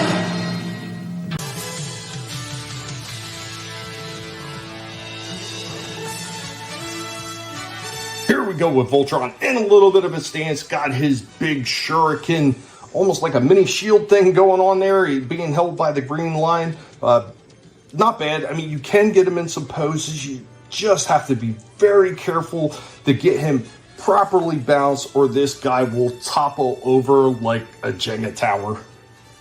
And in case you needed a little extra firepower, Voltron could just snap on and port on all those lines, accessories, and extra weapons, and you got a fully decked out and armored Voltron ready to go into battle. Last but not least, we've got Voltron and his blazing sword that comes with the red lion. So we have come to the end. Unfortunately, there is a lot to be desired when it comes to this Voltron. He looks spectacular. Really big robot. Goes together fairly well. But these joints barely hold this thing over. One good topple, and I could see pieces of this thing probably shattering all over the place. Really poorly executed. Now, if this is an older mold that they just reused, I don't know why they didn't correct some of the issues that earlier one had. Very nice looking toy. Really cool. If you could put it up on a shelf, or if you just want to store it somewhere, make sure that this thing is not going to topple, because I don't see it surviving. As far as a kid's toy, I'm sure any kid would get annoyed with this thing not standing after 5 minutes and probably toss it around and break it into a million pieces. Poor execution. Overall, the Lions, I think I was roughly giving around like 7 to 8 or so on the Lions, and that was the best that they were going to get. This thing, because of how bad these joints are, as Voltron himself, the absolute best that I can say for Voltron, and it's a shame because he looks spectacular. The best I can say for this guy is a 6. He looks great, but he barely wants to stand, and the joints are so weak and sloppy, it feels like he's going to fall over every time I stand him up. Just poorly executed, Playmates. Poorly executed. There's no other words that you could use for it. Anyway, guys, even though he wasn't here, be sure to let Dark Helmet, the Sci-Fi and Transformers Pig, know what you thought about this one. Y'all. Voltron, Defender of the Universe. He did look fantastic. Mm-hmm. Yeah. Some of those poses you put him in were pretty damn badass. So how are the shoulders? Because it looked like there was sort of like ball joints, but I didn't get that from like the last pose. Like, how did they pour it in and stuff? Yeah, how does that work? So they poured in from the sides of the lines. There's actually a flip up underneath the line that ports into the black line.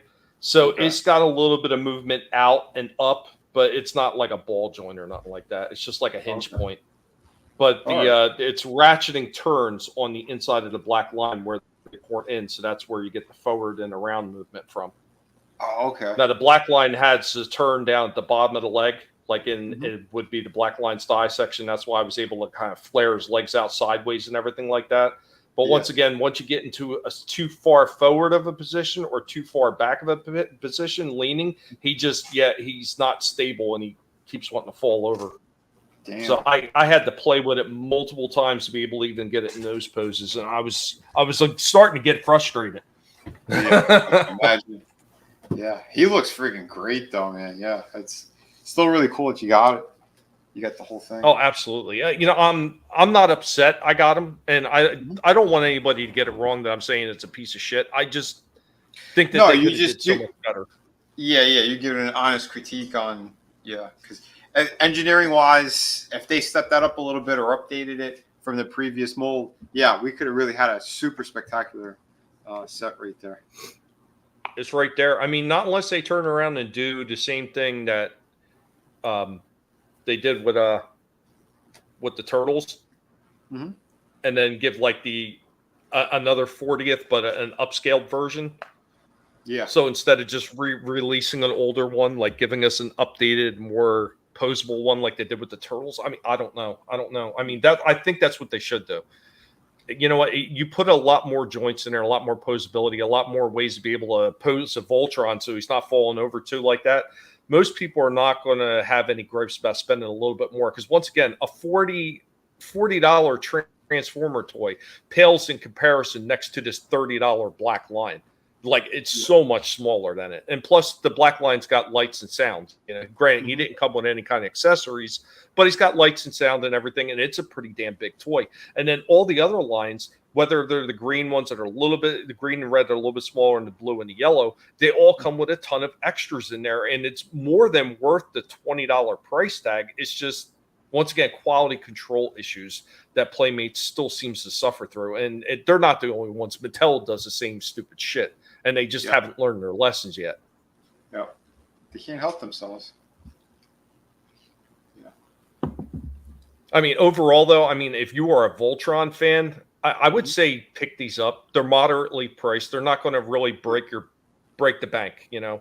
For $110 for all these lines, it still comes in cheaper than that reuse of the Devastator set they did a few years back with Tonkanator for Hasbro. I mean, yeah, so it's not bad. Yeah, I gotta say, yeah, for the price and the size, it's really good. And yeah, the overall when you put them all together, I mean, yeah, you look spectacular. So, not too bad. What'd you think, Trina? I thought, yeah, the same. I thought he looked awesome. It's a bummer that he wasn't, you know, better crafted. Yeah. But yeah, it just looked awesome. It, like you said, if a kid were to play with that, it would fall apart, and that's a shame. Well, I mean, you look at most kids, their ability to tolerate something that's not up to par is a lot worse than us. Like, we will give a little leeway where a kid playing with something like that keeps falling over and get mad and just throw it right across the room. Oh, shit. Voltron, go fly. I'm sorry about the window, Mommy. It won't happen again. Can I have another Voltron? There goes another window. Oh, shit. But yeah, that's the end of the Voltron thing. So, Vinny, did you have anything else, or? Yeah, I did. Yeah, that was still cool, man. I did enjoy those. But yeah, here is speaking of something else from the '80s. Here we go. So yeah, you gave me a call about this one, but I did pick it up already. I forgot to let you know. But yeah, he was on sale. We have Naugahyde, Pork Belly, and Yobo 3-pack from JoJo Classified. So we have another Dreadnought. Yeah, Naugahyde. And this thing is pretty damn cool. I love the way that they did the packaging on this one. Again, with the nice window. The box art looked really good, too. Yeah, so we got another Aussie. We got an Australian here. Yeah. Down in the bayou. I don't know. But, yeah, it's these guys are cool. I love the Dreadnoughts. So I'm so happy that they're making more of them. It's not Talk Like an Aussie Day. It's Talk Like a Pirate Day. Already? Really? Yeah. Yeah, the 19th. Yep. Oh, some places used to give out free donuts if you came in and talked like a pirate. Everyone, go support my project, Shadow the Kraken. Go buy extra copies of it. But damn, I didn't know. Yeah, I got to go plug that on Twitter in a bit. But yeah, this guy looked good. I do like the artwork that they did on this. That's really nice. But he's a cool looking character. He's one that he wasn't so easy to find when I was a kid. I traded, I think, my cousin or someone else to get him. And I didn't have everything. It's pretty much just like the figure himself. No accessories, no hat, no nothing. But yeah, this set is beautiful. I thought they did a killer job. Yeah, right, Soul Assassin? Yeah. Yeah. Black Series, the Star Wars shit, it's like they completely just don't give a shit. It's kind of crazy. You'll have a couple of figures that look halfway decent over there. But yeah, these guys, I don't know. The Classified series, it's been a home run. I think every single one of these guys. But yeah, he's pretty cool.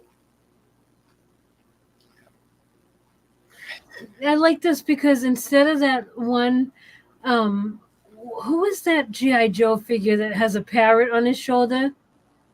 Oh, Shipwreck. Shipwreck, yeah. So instead of Shipwreck with the parrot, you've got this guy with the monkey. Yeah. The monkey's cool. It's cool. Yeah, I like it. And he's got an eye patch too, the monkey. Oh, no shit. I didn't notice that. Yeah. You'll see. It really is a shame that his warthog is a liberal because I could see that nose ring. It's a feminist. But the hair's not dyed. Everybody knew Shipwreck. Look at that Soul Assassin, Cotton. They were like, Shipwreck. Hell yeah. Yeah, Con had it. That's for sure. Shipwreck was all. You gotta paint that hog's hair like pink. Oh yeah, and get him the pink sunglasses. Or pink or blue.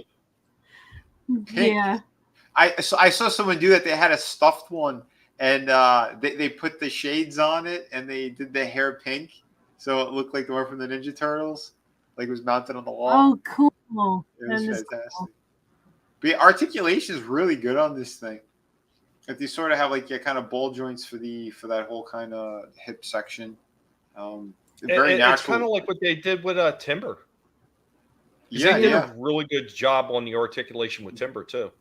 I don't have that one. I have the other one. I have the Rottweiler from Mutton Junkyard.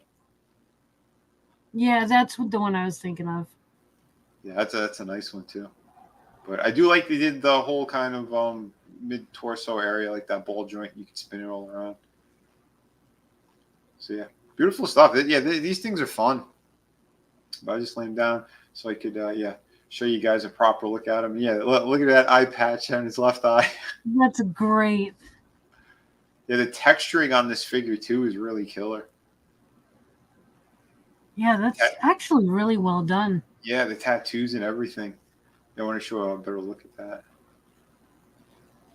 And kind of like the animal print for the vest. Yeah. It's a shame that there was no articulation on him, but it's fine with the pose that he's in. Like, it makes sense. Yeah, good stuff though. Mm-hmm. I love how when they do a lot of these classified ones, that most of them are sticking true to the original designs, because there's nothing better than seeing the original design to what should be its full glory like this. Just amazing shit. Oh, it's killer. Yeah, they gave him the 3 scars on the top of his head, and it almost looks like 3 strands of hair. But I believe the original figure had something like that. He had, like, I think the scars on him, on his head. I can't remember. I had that figure. I just don't remember if he did or not. Yeah. But his jaw was huge from what I remember, because of they tried to do the mutton chops. Mm-hmm.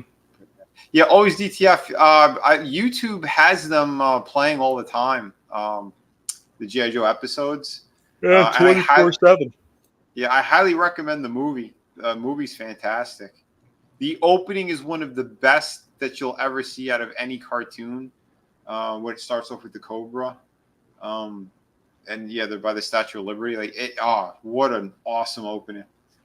We can never play it though on the streams. Every time we do, maybe I'll do it on Rumble at some time, because on YouTube they always hit us. But yeah, articulation is super good on these things too. Yeah, looks it. I did clip that intro and play it once and didn't get hit, but I clipped it into super short segments. Oh, okay. Because I've played it on the full one, and yeah, I had to like either delete the whole thing or it sucks. One thing that sucks about it is cheap plastic they used on his compound bow here. It's too rubbery. Same thing with the arrow. It was all warped and stuff too. So that was kind of a bummer, but he does come with a lot of good shit though. And yeah, like all the little clips and things, and yeah, however you want to pose this guy or how you want to store his weapons on him, like you have options. So they did a good job with that. Yeah, the arrow is kind of a tight fit, but yeah, if you wanted the one to kind of be loose so you could put it in the bow, you could do that.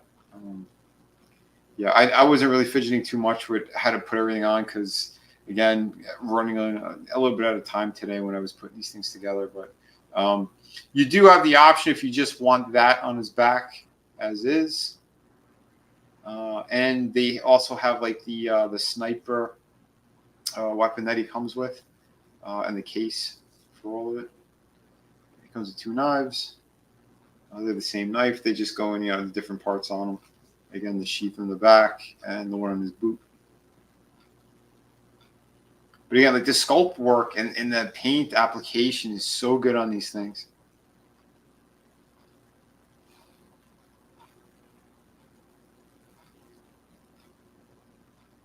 Yeah, and these are all super tight fit. Like you're not losing those once you put them in there.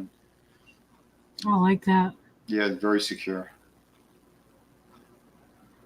Even the hat, the way the hat goes on them, it's a snug fit. Now I do remember the figure. The original one, he did have this kind of weird machete thing. But yeah, just took the hand off when I slid everything on. I took off that furry thing. But I noticed afterwards there is a break in the circle, the bigger one. You'll see when I turn the inside. So there is a little break in that one as well. So you just got to be careful at how you're putting it on them. You don't technically have to take the hand off to slide it on, but it's still all right. And it's something different. So okay, this sniper rifle setup, I think they use this like on 4 different figures now. But yeah, the scope comes off, the silencer part, the other kind of like the kickstand thing on it, and yeah, you could plug it all in, and yeah, you have a carrying case for a sniper rifle, which is really well done. Very cool. Yeah, it is. Everything's super tight on that too. I didn't want to force it either, but you could get a close part.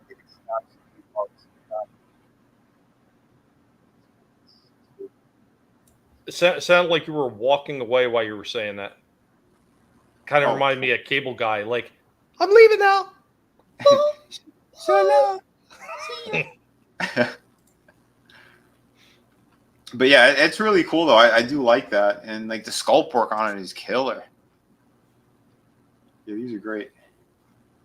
So you could put it on his back like that, but they also put the hole. So if you want to put the extra part as well for the crossbow weapons, you could do that too. So you get all of his weapons on him. So that's pretty badass. And yeah, since he's a Dreadnought, I wanted to make sure I got Zorana out there as well, Zartan's sister. And yeah. Oh, they announced Xandar too. Yeah, I think I sent that over to you. Yeah. Yeah, he looks killer. Is he like the last official one then? I don't know if he's going to be the last because they still haven't done a few other ones. They never did Zanzibar. That came with the swamp skiff. They never did Thrasher. That came with the what was the Dreadnought car? The one they did Soundwave. Yeah, I can't remember the name of it. No, see if Slasher was here, he would know exactly what it was. Yeah. Thunder Machine, maybe? I think it was a Thunder Machine. Yeah, I wasn't good with the names of the vehicles. But yeah. No, yeah, the Dreadnoughts are so cool because they're like their own mercenaries, but they primarily work for Cobra. So that's why they're really cool. They didn't have the Cobra insignia, but they didn't need it because again, yeah, they kind of like they did their odd jobs and shit for it. Oh, there he is. What up, Slasher? Yeah, the Thunder Machine. Thunder Machine, yeah. Slasher. I knew he would know it. Soul Assassin said he just needs a meerkat, so he could have a warthog and Timon and Pumbaa. Oh, yeah. No, awesome looking figure, though. Yeah. A lot of callbacks to the original design and then more. Mm-hmm. Yeah, I was tossed between like a 9 and a 9.5. I went with a 9 because again, there was little things where I could have, engineering wise, they could have improved upon. Like he's got like the butterfly joints in his shoulders, but they don't work for shit. They're hidden behind the vest. Like certain things they could have fixed or made sure they work properly. Again, so you're saying that the vest got in the way of the butterfly joints? No, they didn't. That's the thing. They didn't. Oh. They're well hidden. But the function wasn't really there. Like, was it Big Boa, the Rocky Balboa boxer one? Yeah, the boxer guy. Yeah. Like his shoulders, they work very well, and it's like the same. It's the same like upper torso that they used on them. So it's like, what the hell? If it worked on that one, how come it didn't work on this guy? So like, there's minor things I think they still need to kind of correct, and other little things too, like the Warthog. I think over time his joints, they feel a little weak, but the problem is he's so top heavy because of the head and the upper torso that like his ankles and stuff. Like I'm worried over time it might get loose. You can kind of feel it, when you certain figures you kind of get that vibe. But and like I said, it's just minor things. If all that stuff was more secure, yeah, this guy could have easily been a 10. But again, still super high bar. For these guys, I think this is some of Hasbro's best stuff. Is the G.I. Joes, and again, who doesn't like the crazy Australian, Cobra character there? Like these guys are all awesome. I'm so pissed though I don't have Torch. I missed out on him. So hopefully I can still get my hands on it. I missed out a few of them, Buzzer and Torch. But that was right around the same time when money is super tight. And not saying it's not super tight now, but I mean, I do have a little bit more breathing room right at the current moment. But yeah. Oh, okay. Yeah, Shifty gives him say you saw they're releasing a new version of Law and Order. Okay. Cool, man. Yeah, dude. I know. What do you call it? The proper Cobra Commander. I think he's coming out at the end of October. The like official street date I think is like the 28th or something. So I want to get my hands on him. Out of like all of them, I've been dying to get that guy. So hopefully. Hey, Shifty, that's something we were talking about. That's mostly due to the scalpers. Yep. Yeah, it's crazy. I'm always hustling, Soul Assassin. I'm always hustling. Not yet, Chaos Boy. We get to that at the end. Yeah. But don't forget, course, though, too. Papa being Papa. By the way, you're going to get Papa today. Shifty, as it gets closer to the holiday season, you got to check crazy stores like Ross Clothing Store or what's the one, Marshalls. We've found in the previous year they were selling a lot of the G.I. Joe classifieds for about $5.99. So, also check Ollie's. Oh yeah, and Ollie's, yeah. Although I don't have one near me. It's like I gotta take almost a 2-hour drive to find one. But if you get lucky, you could find some good stuff for around that. And yes, Godzillionaire, Naugahyde. Yep. Which was really nice to see that they used the original name, because originally they were not going to use Naugahyde. They were going to use a different name. Okay. Remember that? We were talking about that on one of the shows. This was quite some time ago. Yeah, when they first announced they were going to do it, they said they were going to use a different name, and then they changed. I don't know what changed. I guess people bitched and moaned to them about it. Why would you change his name? That's crazy. But yeah, good stuff. But yeah. Keep your eye out. I mean, you may be able to find them at good deals. I like to get a lot of these guys though when they do come out at GameStop. Because I have like the subscription thing there, so like every month I get like $5 off, so that's usually worth it too. But yeah, there you go. Awesome. There were my figures for the week. Yeah, there are a lot of people do some interesting customization, Soul Assassin, and Shifty. You never seen any at Ollie's beyond a snake face. And now, see, I found quite a few. Tomox and Zaymot. I found Stalker, which Vinnie didn't have, and he wanted one, so I sent him one of those.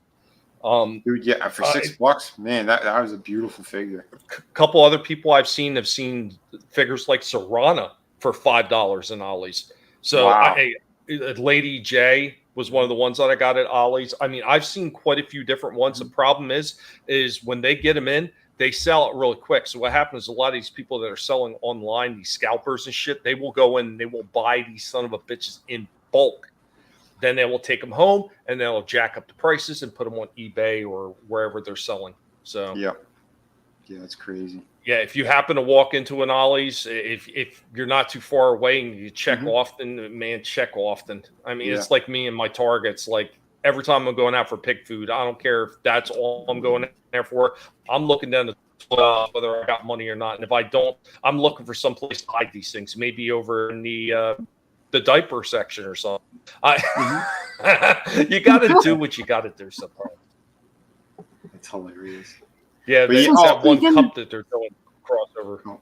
Speaking of name changes and stuff, did you guys hear how they're changing the Penguin's name from Oswald Cobblepot to Oz Cobb? In the series, yeah. In the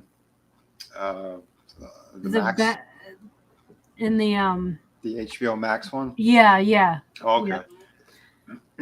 Yeah, that's not such a big deal. To make him more grounded. Matter of fact, that starts playing today on Max. To make him more grounded. Yeah. That doesn't even make sense. Oswald Cobblepot. That's his name. Everything's got to be some bullshit. Yeah. Yeah, Slasher remembers that too. Kids, you don't know what Naugahyde is. Yeah, it's Ben of Disney Boba Fett's for $1 at Ollie's. Oh, I was gonna say too, and especially during the holiday season, don't forget to check Big Bad Toy Store because they do have sales from time to time, and you could find like a good number of like those GI Joes and stuff at a pretty good discount. Yeah, you just got to hope that they send it out. Of course, they ain't as bad as Entertainment Earth. Yeah. Well, if they're in stock, they usually you're good to go, pretty much. Yeah, I hear you, Godzillionaire. Eternals, Marvel figures, and the Black Series figures, and the little retro carded ones. My ollies are stocked with those 365 days out of the year. They almost never move. That and Shang-Chi. I can't even tell you the walls of Shang-Chi figures that they have sitting around that will never, ever, ever move. Yeah. Those are terrible. Yeah, the Rogue Marvel Legends.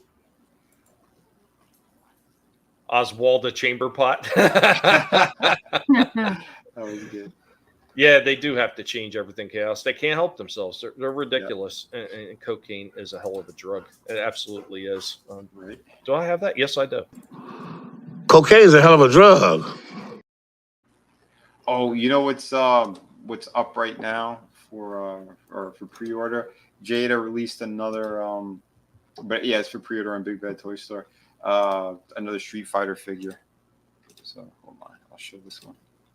Yeah, they put Guile out, so he's gonna be coming. They said fourth quarter of this year. So you know what I was just watching too? It's kind of funny. I was watching the Street Fighter 2 animated. Mm-hmm. Yeah, that was really good. Yeah, it was good. He played a big part in that one too. Yeah, I'm still the same. The Chun-Li Vega fight was amazing. That animation was killer. And I'm still so proud of Tommy. He enjoyed Ninja Scroll. Even though it's not, you know what? Here, I tried another fighting type show because, like I've said multiple times, I know you guys can watch a lot of anime stuff over at Slasher McSplitter's anime channel. He does a lot of.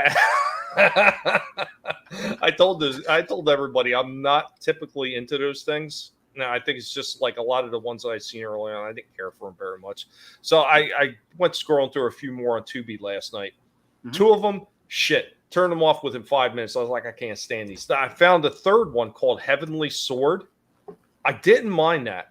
The animation was weird, though. It was almost like that weird, like 3D animation, kind of like they almost used like on Beast Wars, kind of. Yeah, Heavenly Sword was actually that's a video game. And they decided to make like kind of like an animated movie thing to kind of go with it. They did a very nice job with that. I was surprised too. The game was a lot of fun. That's the one that Andy Serkis, the one who played Golem and all that, they used his company to do all the motion capture for all the characters. And Andy Serkis was the main villain in that, the crow guy. Mm-hmm. Yeah, it was pretty cool. Now, Godzillionaire, did y'all see the 12-inch They Live Roddy Piper figure? Way too much, but it's freaking awesome. Yeah. Oh, my God, that thing looked beautiful. I didn't see it. Yeah, we'll pull it up. Hold on. Oh, yeah, Shifty. Very good figure. I got Ryu and Ken, and I picked up Vinnie Fei Long, and I still see a lot of Fei Longs in some of my targets, but I haven't run across Chun-Li yet in any of my stores. They already got Bison on the way, Sagat. Who else did they have? Yeah, I want that. Was it Vega and Balrog? Well, we saw the whole lineup, but right now the ones that are up for pre-order, the new ones are Cammy, Guile. Who's the other one? Oh, we're just there. I'll pull it up again too. What are you talking about, Soul Assassin? She was fully naked. What? Chun-Li. Oh, Chun-Li? No, she had on. She had her. No, when they were doing the shower scene, she was fully naked. Oh yeah, that's right. That's true. Real quick before you pull that up, a fuse box and $1. Oh, nice. Thank you, fuse box. We appreciate that. Let's see if I can find something good to play for you. What do we have here? What do we have? We're kind of limited on this one, but I can give you. What car is that coming up? Creepy. Drive by. for $1. Thank you. There you go. You got a drive-by bumper. Yeah, don't forget tomorrow, guys. Yeah, we're gonna get into the Diddy stuff. You guys have a good laugh to see how gross everything is. We'll probably be mostly on Rumble, but we'll try to stay on YouTube for as long as we could. But yeah, this is a 12-inch Piper, and yeah, this thing is beautiful. Wow, yeah, it looks great. Yeah, it's Mondo. Right now, I did see Mattel has the 6-inch one out of Piper from. It's the same deal too, though. They have like soft goods for a shirt. But it was kind of neat to see. But yeah, it does not hold a candle to this one. Yeah, the 12-inch one is absolutely amazing. Nice. I hope they do a Keith David as well. That'd be cool to see. But yeah, this company's very pricey though. He's like over $200. Yeah. But yeah, that's amazing work that they put in here. Wow, look at the detail on that freaking gun. Yeah. Amazing stuff.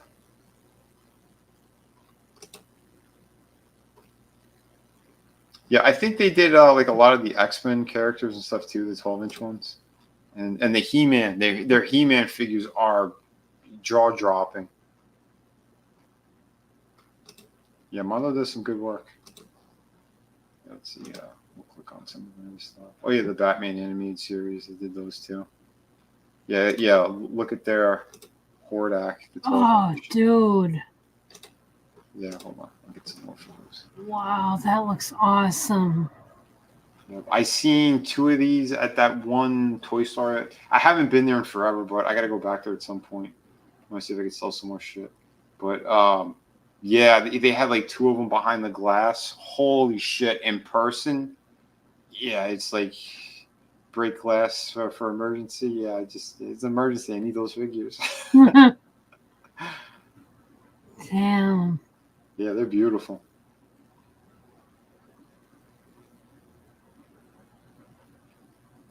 Yeah, and they sort of did like the joints on them, sort of like the NECA that we were talking about. A little bit like that kind of. Mm-hmm. Yeah, pretty neat. Yeah, the sculpt work is incredible on these. That looks great.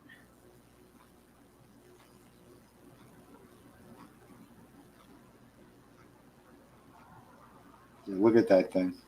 That's over 12 inches. I like how Godzilla is trying to convince himself. I refuse to start collecting 12-inch figures. No. I know it's a dangerous rabbit hole. But, I know, because you can't just have one 12-inch figure. Yeah, well, technically with They Live, I mean, you kind of could, but Trina, are you trying to say something? See, I don't. Well, yeah, he looks awesome too, but I don't. How much do they want for that one? For this guy, $190. See, I think that's a bit much. Whoa, okay, shit. Yeah. Get out of town, dude. Holy shit, that looks good. Sons of bitches. Oh man. Is that a real leather coat? It should be for that price. Yeah, right. For that price, it should have some of Kurt Russell's real hair on it. Yeah. Oh, that'd be awesome. Are they making the dog too? That's a good likeness. That's awesome. I think it's still a little softer than your regular, like your Hot Toy stuff, but it works. You know, it still feels like a good figure. Oh, that's cool. Alternate head. Mm. That is spot on. My God. Holy shit. Oh my God, I love this. There goes Vinnie's wallet. Looks like it'll be starving day this payday. I got to sell someone else's kidney if I want to freaking get these figures. Dude, go back one slide. Look at his eyes. Yeah. With that gloss finish over him. It looks like there's life there. Mm-hmm. Oh, man. I love this. Trina's going to get the figure just to kiss him.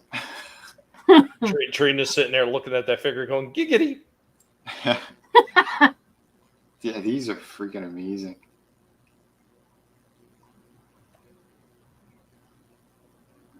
That's so cool. Yeah, you get every freaking look from the movie. This is badass. This is fantastic. Yeah, this is the first time I'm even seeing this. I had no idea that they even made them. What are you saying, Bone? That she should change her name to Trina's Enable Horror? I think we did it all to ourselves as well.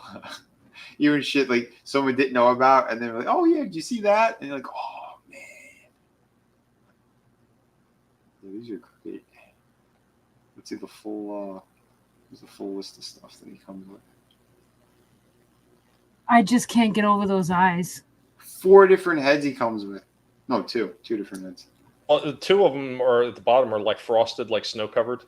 Yeah, that's amazing. Yeah, these companies keep stepping it up. I like that they're doing more fan favorite movies and characters. I'm sorry, The Thing is a perfect movie. Yep. That is a 10 out of 10 all the way. I'll give it a 5. You're just being a dick now for the sake of it. Well, yeah, if not me, who? If not now, when? Yeah. This, wow. Holy shit. $235. Dude. Yeah, so if it's an official company doing it, absolutely. Yeah, there's your skeleton. Oh, this is the more modern one. Hold on. They got the older one that looks way better. Yeah, here he is. Look at this Skeletor. That's beautiful. If you have a really nice cabinet with some LED lights. Oh, hell yeah. Yeah, the manager at the comic shop I go to, he showed me his setup that he has at home. It's he's got I think 3 big cases like that, and he has the blue LED lights from behind. Oh yeah, it's a killer setup. What's going on, Happy? Hey, Happy. Yeah, these are beautiful. Yeah. I like that is the jaw that opens and closes too.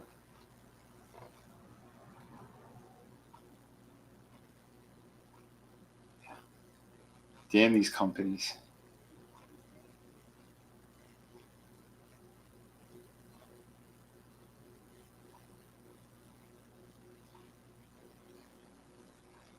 I believe they made a Battle Cat as well.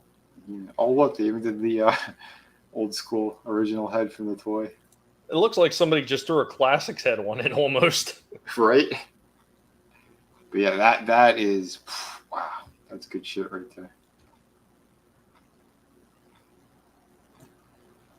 Beautiful detailing. Look at that paint that they used too, with the metallic finish.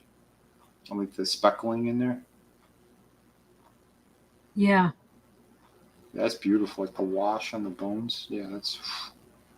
This company, man, yeah, they did a damn good job. Is that leather? It almost looks like leather too, but I don't think it is. Yeah, beautiful.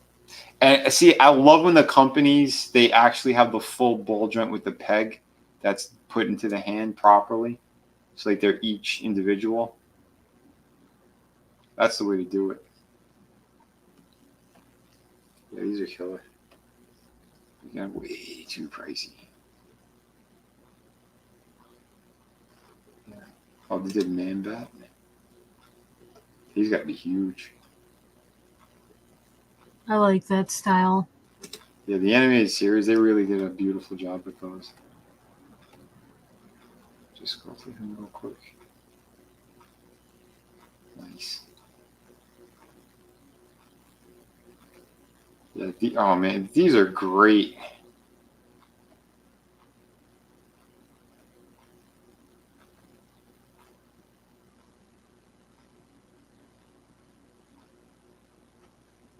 Yeah, Mondo is a pretty damn solid company. I think I only have one figure from them. It's the Iron Giant, and he's not a big figure though. He's just like maybe 8 inches, something like that. But it is pretty cool. Oh, they did Megan.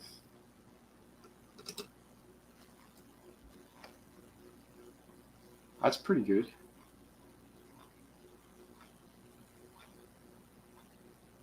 Yeah, that's great. Good job with these.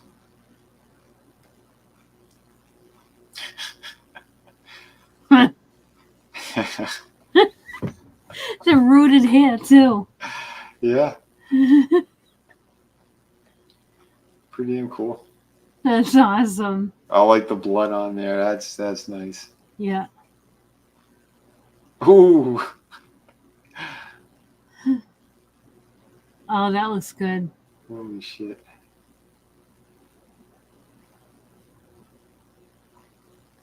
Does it have rolling eyes? I think it does. It's in the eyes, Chico. Yeah, that's impressive. Very. What the hell is she going for? 214. Wow. This is a solid company.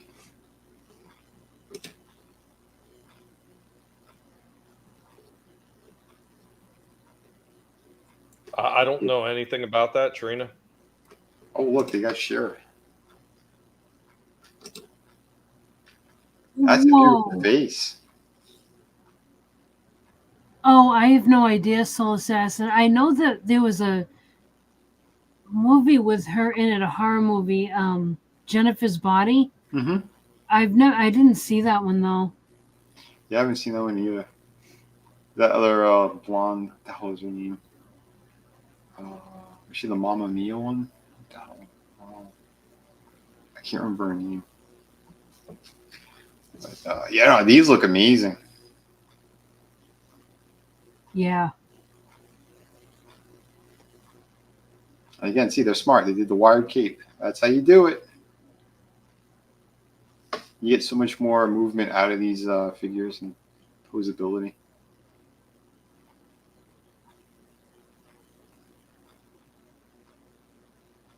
Good stuff. That's cool. That's very cool. I like that a lot. Yeah. Yep. You don't normally see them doing stuff like that. They have the hair wrapped around the sheath like that. So what, is one side supposed to be a comb for her hair? That's great. Shit. That is nice. Oh man, I fucking love that. She looked good next to your Wonder Woman. Yeah. Definitely. Wow. Yeah, this is amazing. Beautiful stuff. Way to go, Mondo. Yeah, she sold out. Yeah, there's that He-Man. This guy looks badass.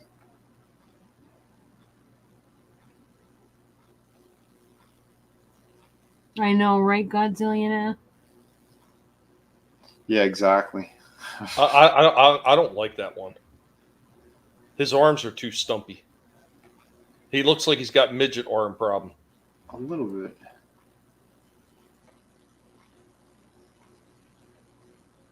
When he's posed like that, it looks good. Yeah, we get the weapons and stuff. Yeah. But I think this is like one of the first ones that they had done on top of it. I don't know. That looks pretty sweet. Yeah, that really does look good. That's a killer setup. Yeah, the perfect weapon for Trina. An axe for her enemies and a comb to do her hair with. Look at those shots. That's fucking cool. Yep.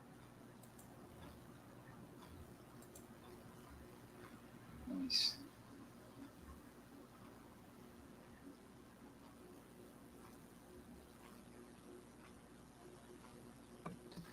I don't know, man. Yeah, this company is pretty damn solid. Definitely giving it to them. That's about it there. But, there you go. All right. I got a toy break for us here. Mm-hmm. So I'm going to go ahead and we're going to hit everybody with a toy break.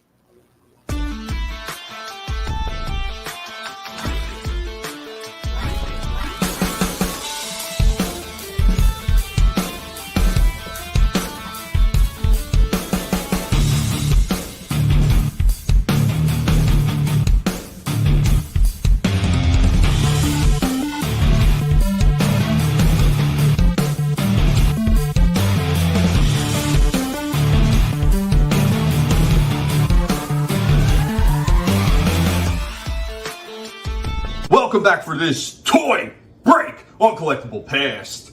Unfortunately, Helmet can't be here for this one, and if you know who Helmet is, Mr. Sci-Fi and Transformers Pig cannot be here because he's feeling a little under the weather right now.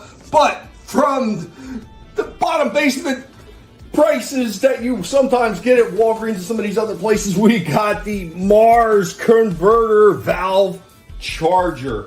I thought this one looked pretty interesting just because I love that 57 Chevy look. And yes, it is a 57 Chevy. It's easy to tell by the bullet nodules that you have on the front bumper, the way the headlights are placed, and of course the big shark fins that are sitting in the back with that specific design that was only available on the 57 Chevy. So let's get him out of his box and take a quick look at him.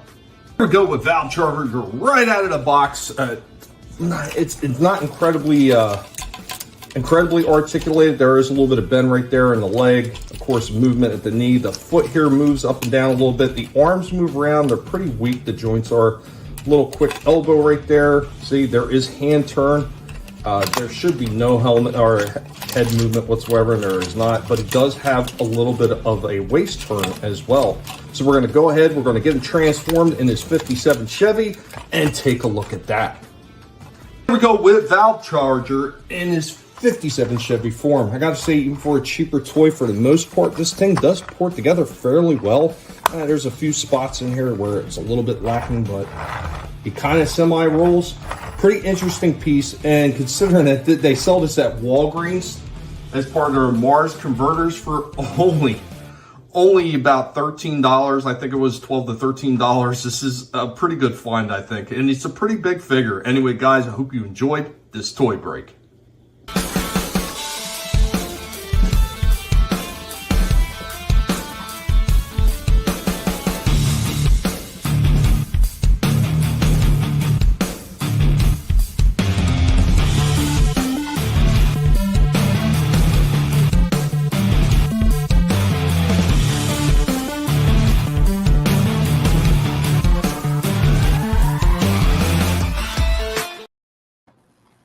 Nice. Yeah. That's pretty damn cool for $13. Yeah. When I seen that, I was like, I seen the color, and as soon as I seen the color, I was like, damn, it looks like one of them old car colors. And I looked and seen it was a 57. I was like, oh shit. Okay. All right. Yeah, I'm gonna get that. That's kind of neat. Yeah. My brother he's got a remote control car that's that exact color. That it's the same 57 Chevy. I think it's beautiful. It's like almost 2 feet long. It's huge. Oh, that is something I wanted to bring up, and I forgot all about it. So they're coming back out with mask figures again. Oh, nice. They're going to be doing retro releases of masks. I'm not 100% sure if they're going to be updated with articulation and everything like that, but I do know that they're bringing masks back. Holy shit!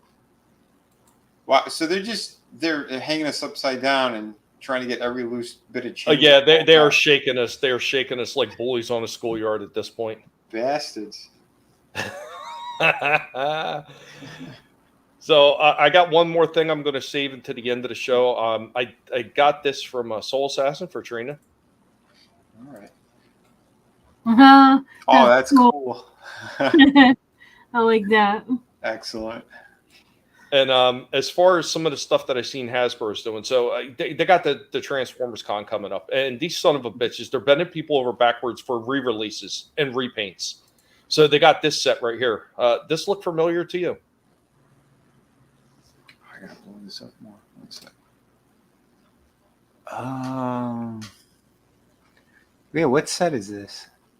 Here, maybe the next picture will give it away. Oh, okay. But oh, geez. It's just a re-release of the Volcanicus Dinobot core class set. But look at that price. What? Yeah, exactly. That's what I said. For new paint? These things are only like $10 to $12 a piece in the store. They're charging $80 for these things. Yeah, that's retarded. Yeah, I don't get it. I don't know why. Absolutely ridiculous. I mean, look at them. There's nothing really different except new paint job and Decepticon logos. And from what you told me too as well on this, you said that it's a shitty set. Like it is. It falls apart. Most suck. Yeah, they fall apart as Volcanics. Like the individual core class figures, they're not the worst things in the world, but a lot of them are lacking in articulation, and everything. But when you put them in the Volcanicus, which was supposed to be the big seller, it barely wants to stay together. And this thing just looks like meh. Look at that right arm, how bad that is. Jesus. Now, the original figure, he came with those fists? Yeah. Yeah. Okay. Oh, so each one of them, they had like a specific part. I thought I originally had uploaded 2 pictures of him. There should have been another picture of him. He comes with some kind of like a conglomeration of all the weapons. So does Grimlock come with the big head then?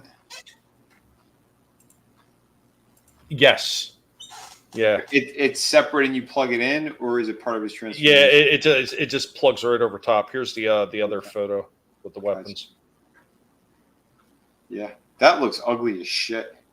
It does. I am not impressed with this at all. Mm-mm. And especially at that price.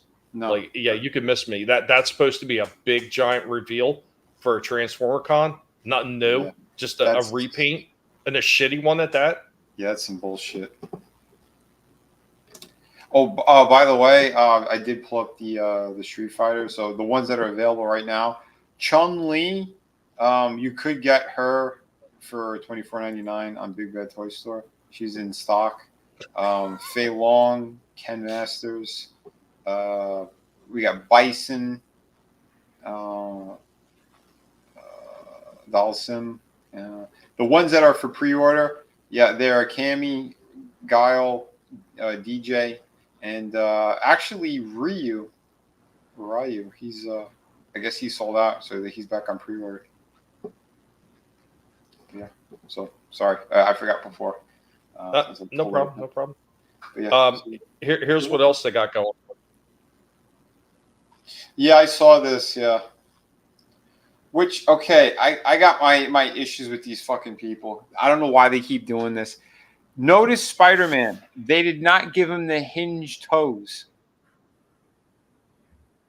Like, they only released, I think, 2 figures that had, like, the proper hinge toes.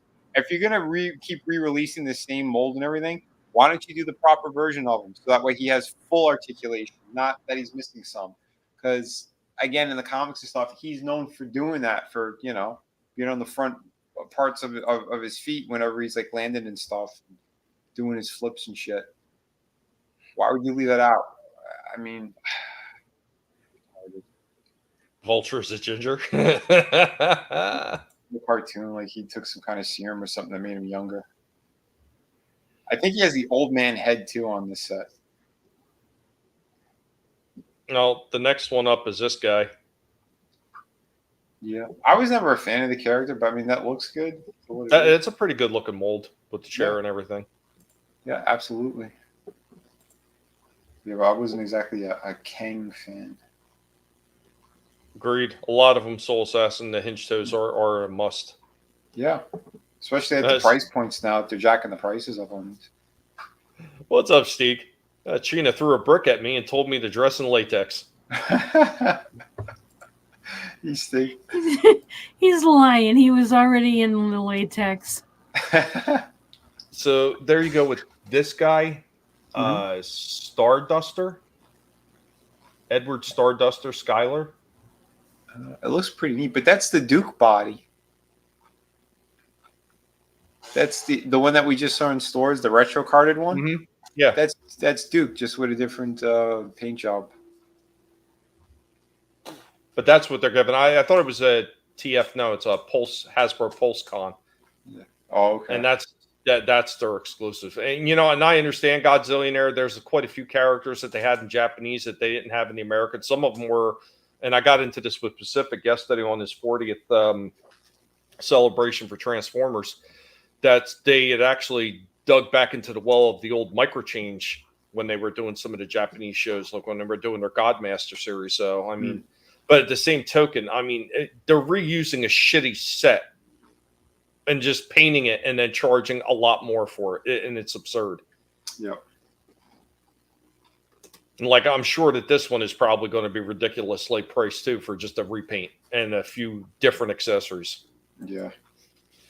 They make me sick. Mm-hmm. Kang with domestic abuse lawyer included.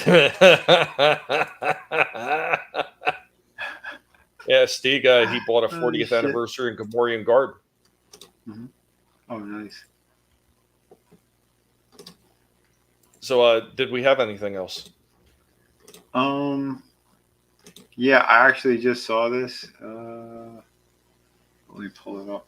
Apparently, McFarlane is trying to steal some of the thunder away from NECA with the Beetlejuice stuff. I guess this is their movie Maniacs, but it's the 1988 Beetlejuice. He looks like he's got melty face. Like, the body's okay, the position's kind of okay, but he looks like he's melty. Like, there's no proper detail in this thing. Yeah, I haven't been impressed with any of these Beetlejuice figures, and for a while I was really hoping to see some new ones. Yeah, me too. And you could tell over here already. Supposed to be, but yeah, one leg shorter than the other, so they could put them on this stupid base. It's not even. This is so half-assed and lazy as shit. That looks terrible. Let's see the other one. Like, what are they doing? Like with the faces and the hair? Like, I don't like it. They look god awful. Like, it looks like they tried to real scan someone standing and doing that pose, and then just said, we'll just no, Vinnie. It looks like they tried to real scan a VHS copy of Beetlejuice that was degraded. I'm telling you, the only one that they did right is the one that I reviewed, which was the dude, the Big Lebowski. That's the only one that looks good in their stupid movie Maniac line. Well, here you go, Vinnie. So this is what I was talking about earlier. What's that? Manga Batman. Oh, okay. Oh, it's not. Yeah, that's interesting. You know what that body is? It's the same one that I reviewed multiple times. Mm-hmm. Oh shit! See how lazy he is. This is what Slasher always talks about: 10 million different repaints for the same damn figure. Basically, Todd, we got to make more money. So the only thing that's new, you can pull it back up. The only thing that's new is the head, the belt, and the bat symbol. That's it. The rest of it is all the same shit. Maybe his diapers are a little different. Yeah, his diapers a little different. But otherwise, everything else is the same. Not cheap. Not impressed with what Tuna Todd does. Yeah. The Adam West one looks fantastic, though. That really does look good. I want to get my hands on it, but right now, like I said, mine's a little tight. Yeah, I hear that. All right, I'm going to take us out on one last thing here. So we're going to get into old school toy time. Let's see what the pig dug up this time.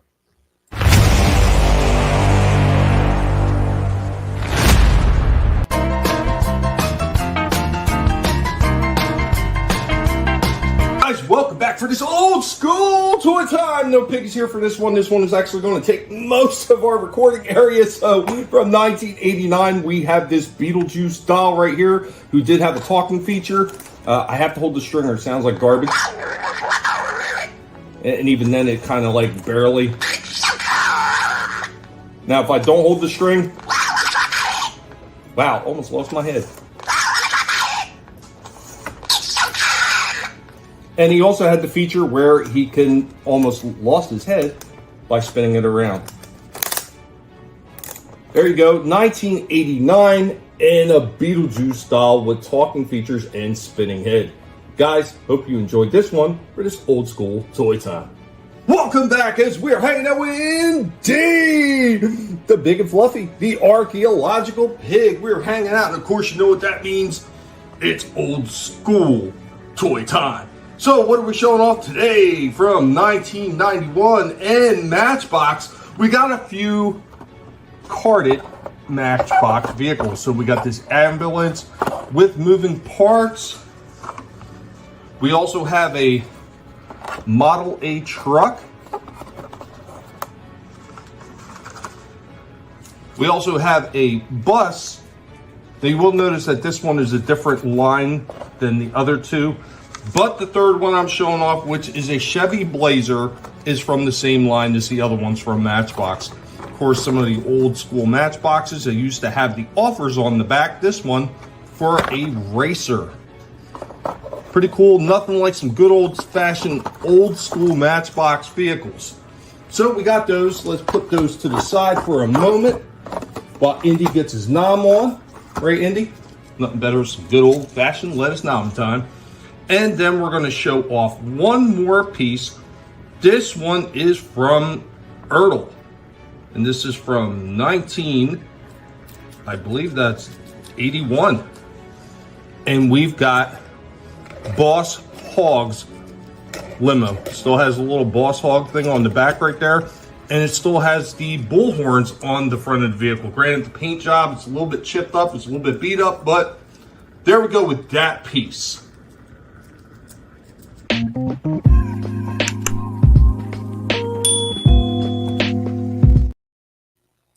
Those are great. I had the Model A and I had the Chevy. Okay. I had those two. It's always fun to find these things, like the old man squirreled everything away and stuff like that in packages. It's just a shame I'm not running across one that's like thousands of dollars, because the pig would be happy. And you would see the next toy show. Hey, I'm coming in with 10 million things today. We're going to have a 5-hour-long show because... I'll say one thing, though. That Beetlejuice thing was like nightmare fuel. Yeah, I had the Hogmobile as a kid. Awesome. Yeah, that Beetlejuice, like, holy crap. Godzilla. Like, what the hell was that? He says if you play this backwards, Beetlejuice figure is begging for help. I think so. Shift the Dark Knight Returns Superman body has been used like 5 times. The new suits with the eagle uses it also, but it has a new head and those stupid black trunks. But yeah, that is the end. That is everything that I have for the show. So I guess it's time. It's time. But Trina isn't back. Damn it. Shite. We should have had a golden Trina award, but there's no Trina. Whatever are we going to do? I think she'll come back. That Beetlejuice said, F it. I'd rather go back into storage. Yeah, I'm imagining it's something that actually holds a string, slows it down. Something in that voice box. But even if where it's probably had a rubber seal or something. Yeah, I don't know, man. Did that thing get water on it or something? Or no, it was just stored in the attic. It was super dry in that attic. It just, yeah. Do you remember when you first had it? Did it sound like him? I thought it sounded a little bit closer than that. This sounds a lot faster than I remember. It was still a little bit too fast. It wasn't exactly Keaton, but it sounded better than this. It was easier to understand. Let's put it that way. Mm-hmm. It didn't sound like that guy doing the Micro Machine commercials. Yeah, that was crazy, man. I think that doll's possessed. It could be.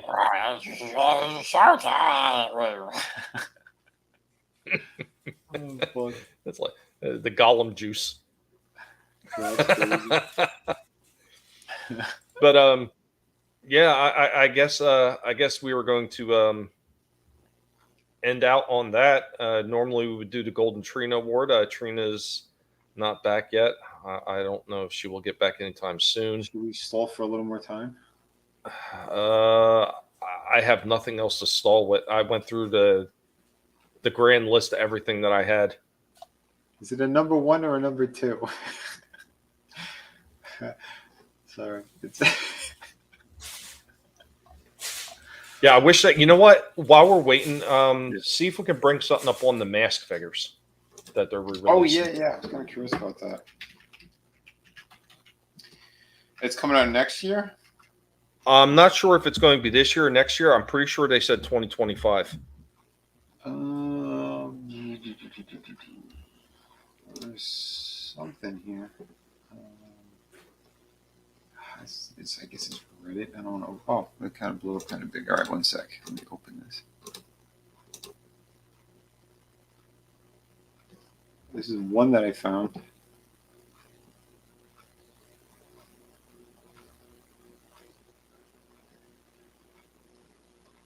Yeah, this has got to be the newer one. I'm assuming. Yeah. Yeah, because the original ones, you couldn't put the helmet under their arm, so.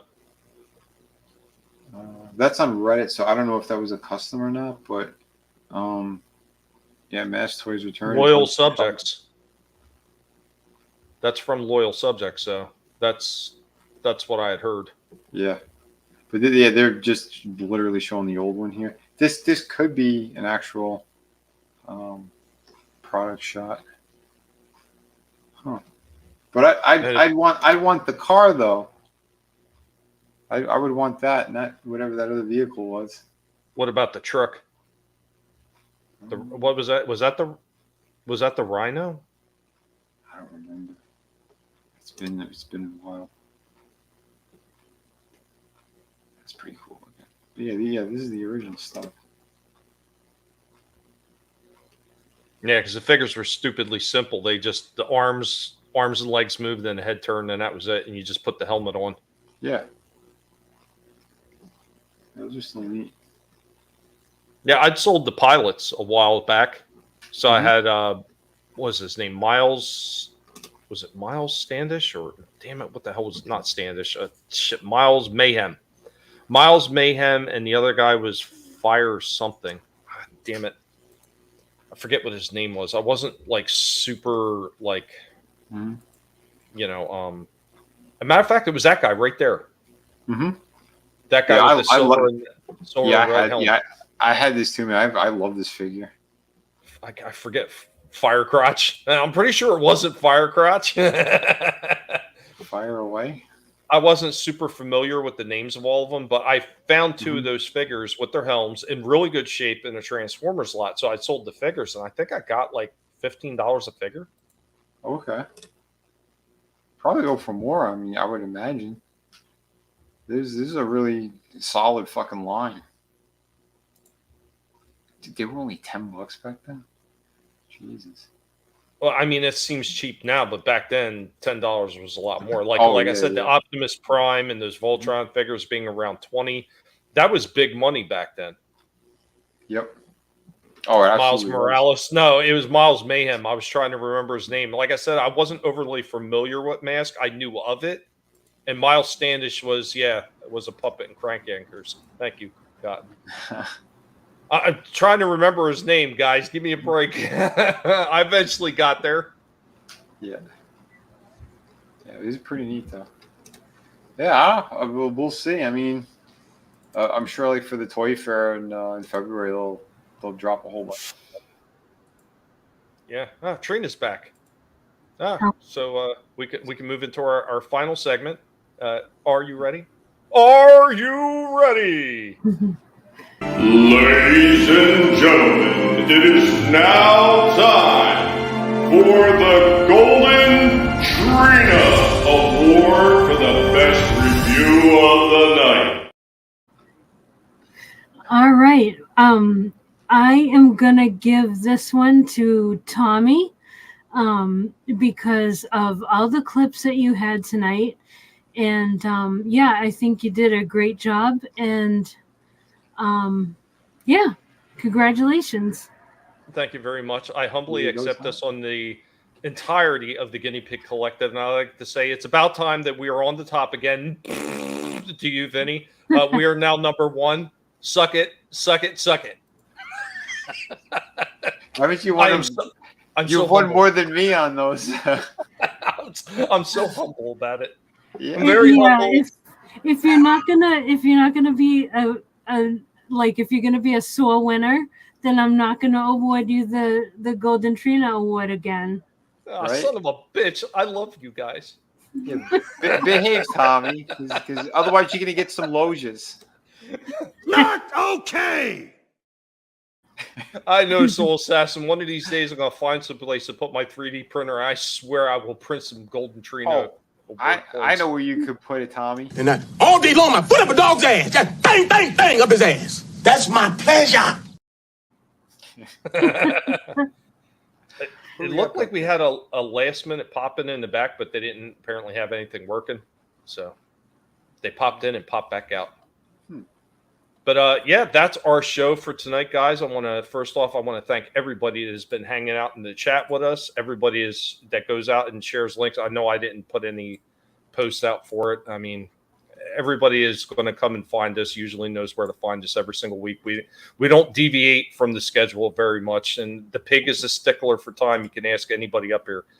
But thank you. You can spend your time anywhere you want, and you choose to spend it here, and it means an awful lot, and we do appreciate you taking your time to listen to us talk about this stuff, and we hope you enjoy it. If at any point you have suggestions about something you want to hear in the future, be sure to reach out to one of us on Twitter or X, whatever you want to call it, Twitter. Just let us know if there's something in particular you'd like to hear about, because I am going to eventually start delving back into talks about old series and their history again on Collectable Past. I've done it a few times before, but I want to kind of get back into that, the liven up the show with a little bit more history talk on some of these toy lines. I think it's so much fun, especially as we see a lot of these older toy franchises getting renewed life with these re-releases or upgraded releases. So, yeah. Mm-hmm. Yeah, that Batman does look fantastic. It did. Yeah, I like that. You can give him the bad 2C there. But I'm going to hand it over to my esteemed colleagues over here, and they're going to let you know what they have going on or coming up. Hey, I'm stuck. I can't transform. Oh, thanks. I think. Yeah, guys, we're at the printer right now for the art of Vinnieart, a work of art, and as soon as I get the update on that, at least when they mail them out to me, then I'll put another update for the campaign. But yeah, get ready, folks. That 140-page book is coming your way. I think I still have the book by itself as a late pledge. So if you are looking for it, if you still want it. You can still get it right now. If you hit the link tree and go to the Kickstarter, you'll get it there. But for the most part, it's pretty much run its course, I think. We still have other books and stuff. It's Talk Like a Pirate Day, apparently, for another 45 minutes or so. So go back Shot of the Kraken. That's also on the link tree. Or go to Vinnieart.com and you can get it there. Get it for a gift for a family member or somebody, whatever. Holidays are coming up. Support my books if you could. That'd be a very good thing. A tremendous thing, a wonderful, a glorious thing. I will be doing a horror convention next month in Miami. So if anyone is down there, I think it's called Horror Weekend. It's from GalaxyCon. So just look up GalaxyCon and look for it there. But yeah, it should be like the weekend of October the 18th. And get some stuff ready for that. City of Venus too, still working on it. I'm making sure you guys are going to get top quality as always. And tune in tomorrow. We're going to talk about some crazy stuff. We're going to break down the Diddy shit. And it's connected to a whole lot of stuff. And we'll speculate on what's going to happen to him. But I'm sure it's going to be very similar to Epstein. I'm just saying. So, tune in tomorrow. We'll be on YouTube for a little bit and then Rumble for the rest of it. That's around 5 p.m. And, so thank you, everyone in chat. Thank you, everyone on panel. You guys and girls rock. Awesome. Always a pleasure, Vinnie. Always a pleasure. Now we're going to kick it on over to Trina. Hey, Prime, what do you think Megatron's going to do to Starscream? Nothing gentle, I would say. Okay. Well, yeah, this was another fun stream with you guys. And yeah, thank you, all you guys in the chat. Thank you for hanging out with us. And anybody watching on the replay, thank you as well. Yeah, you can catch my channel at Real Horror here on YouTube. That's REEL. And on Tuesday nights at usually around 8:30 or so on Etev's channel, Wrestling with Horror 420 here on YouTube. We do our horror movie reviews. And I'm not sure what movie we'll be doing next, but I'm sure it'll be a blast. So yeah, thank you guys for hanging out with us, and Vinnie and Tommy, it was great hanging out with you again. Oh, absolutely, a pleasure. Always a pleasure. You guys are great, you know, and it does mean a lot that we can all get together and have a little bit of fun and just avoid all the ridiculous shit that we normally see every single day. I mean, it's the one thing I think that makes this stream special, for at least for me. You just kick back and have some laughs and just avoid all the nonsense for a while and just have a good time. Absolutely. Yep. Well, I guess I'm going to kick it over to myself. And all day long, I put up a dog's ass. Just bang, bang, bang up his ass. That's my pleasure. Guys, that's what I'm doing all day long, giving it to weirdo liberal dogs left and right. I can't help myself. It's just what I do. But as far as the channel, I'm still trying to get his videos out there when I can.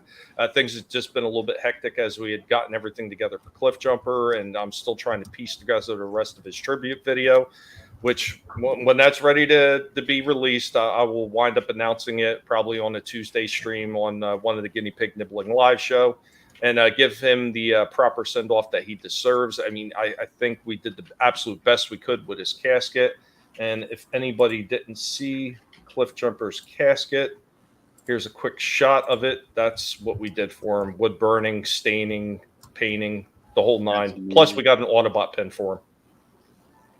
Yep. Dude, that's beautiful, Tommy. Nothing but the best for this guy. This picture doesn't do it justice because there's like all kinds of little cell shading and everything that I tried to put on it to make it as nifty as possible. I thought that guy deserved it. Matter of fact, he was the first pig I ever started doing toy reviews with. So, wow, yeah, that's awesome. What's up, Manliness? Just as we're getting ready to exit, Manliness pops in. Good to see you, man. I'm glad you can make it, even if it's towards the end. Yeah, absolutely. Doing my best. Yeah, we are having a little bit of difficulty. That's why Helmet couldn't appear in all the Transforming toy videos, because he does have that little bit of a wheeze thing again. So we took him to the vet. So it is like asthma type related stuff that he's got. So he's got to get treatments, and he's got to get steroids and all the other stuff. So is what it is. Apparently the person who had him before I adopted him didn't really take care of him very well, and he was a runt of litter, so he was already susceptible to stuff like that. So it's just something I got to keep on top of. It's not a big deal. I make sure that he's well taken care of and well fed. Hungry little sucker. But guys, thank you for hanging with us. Absolutely. Hope that you all have a good one. Remember, never let anybody tell you what you can and can't say, what you should or should not think, because your silence and your compliance gives consent. And we will catch you next time down the road. Keep collecting, y'all. It's all or one. Peace. You better run, Mojito. You what? I thought you said don't move. That was before. Now, you run.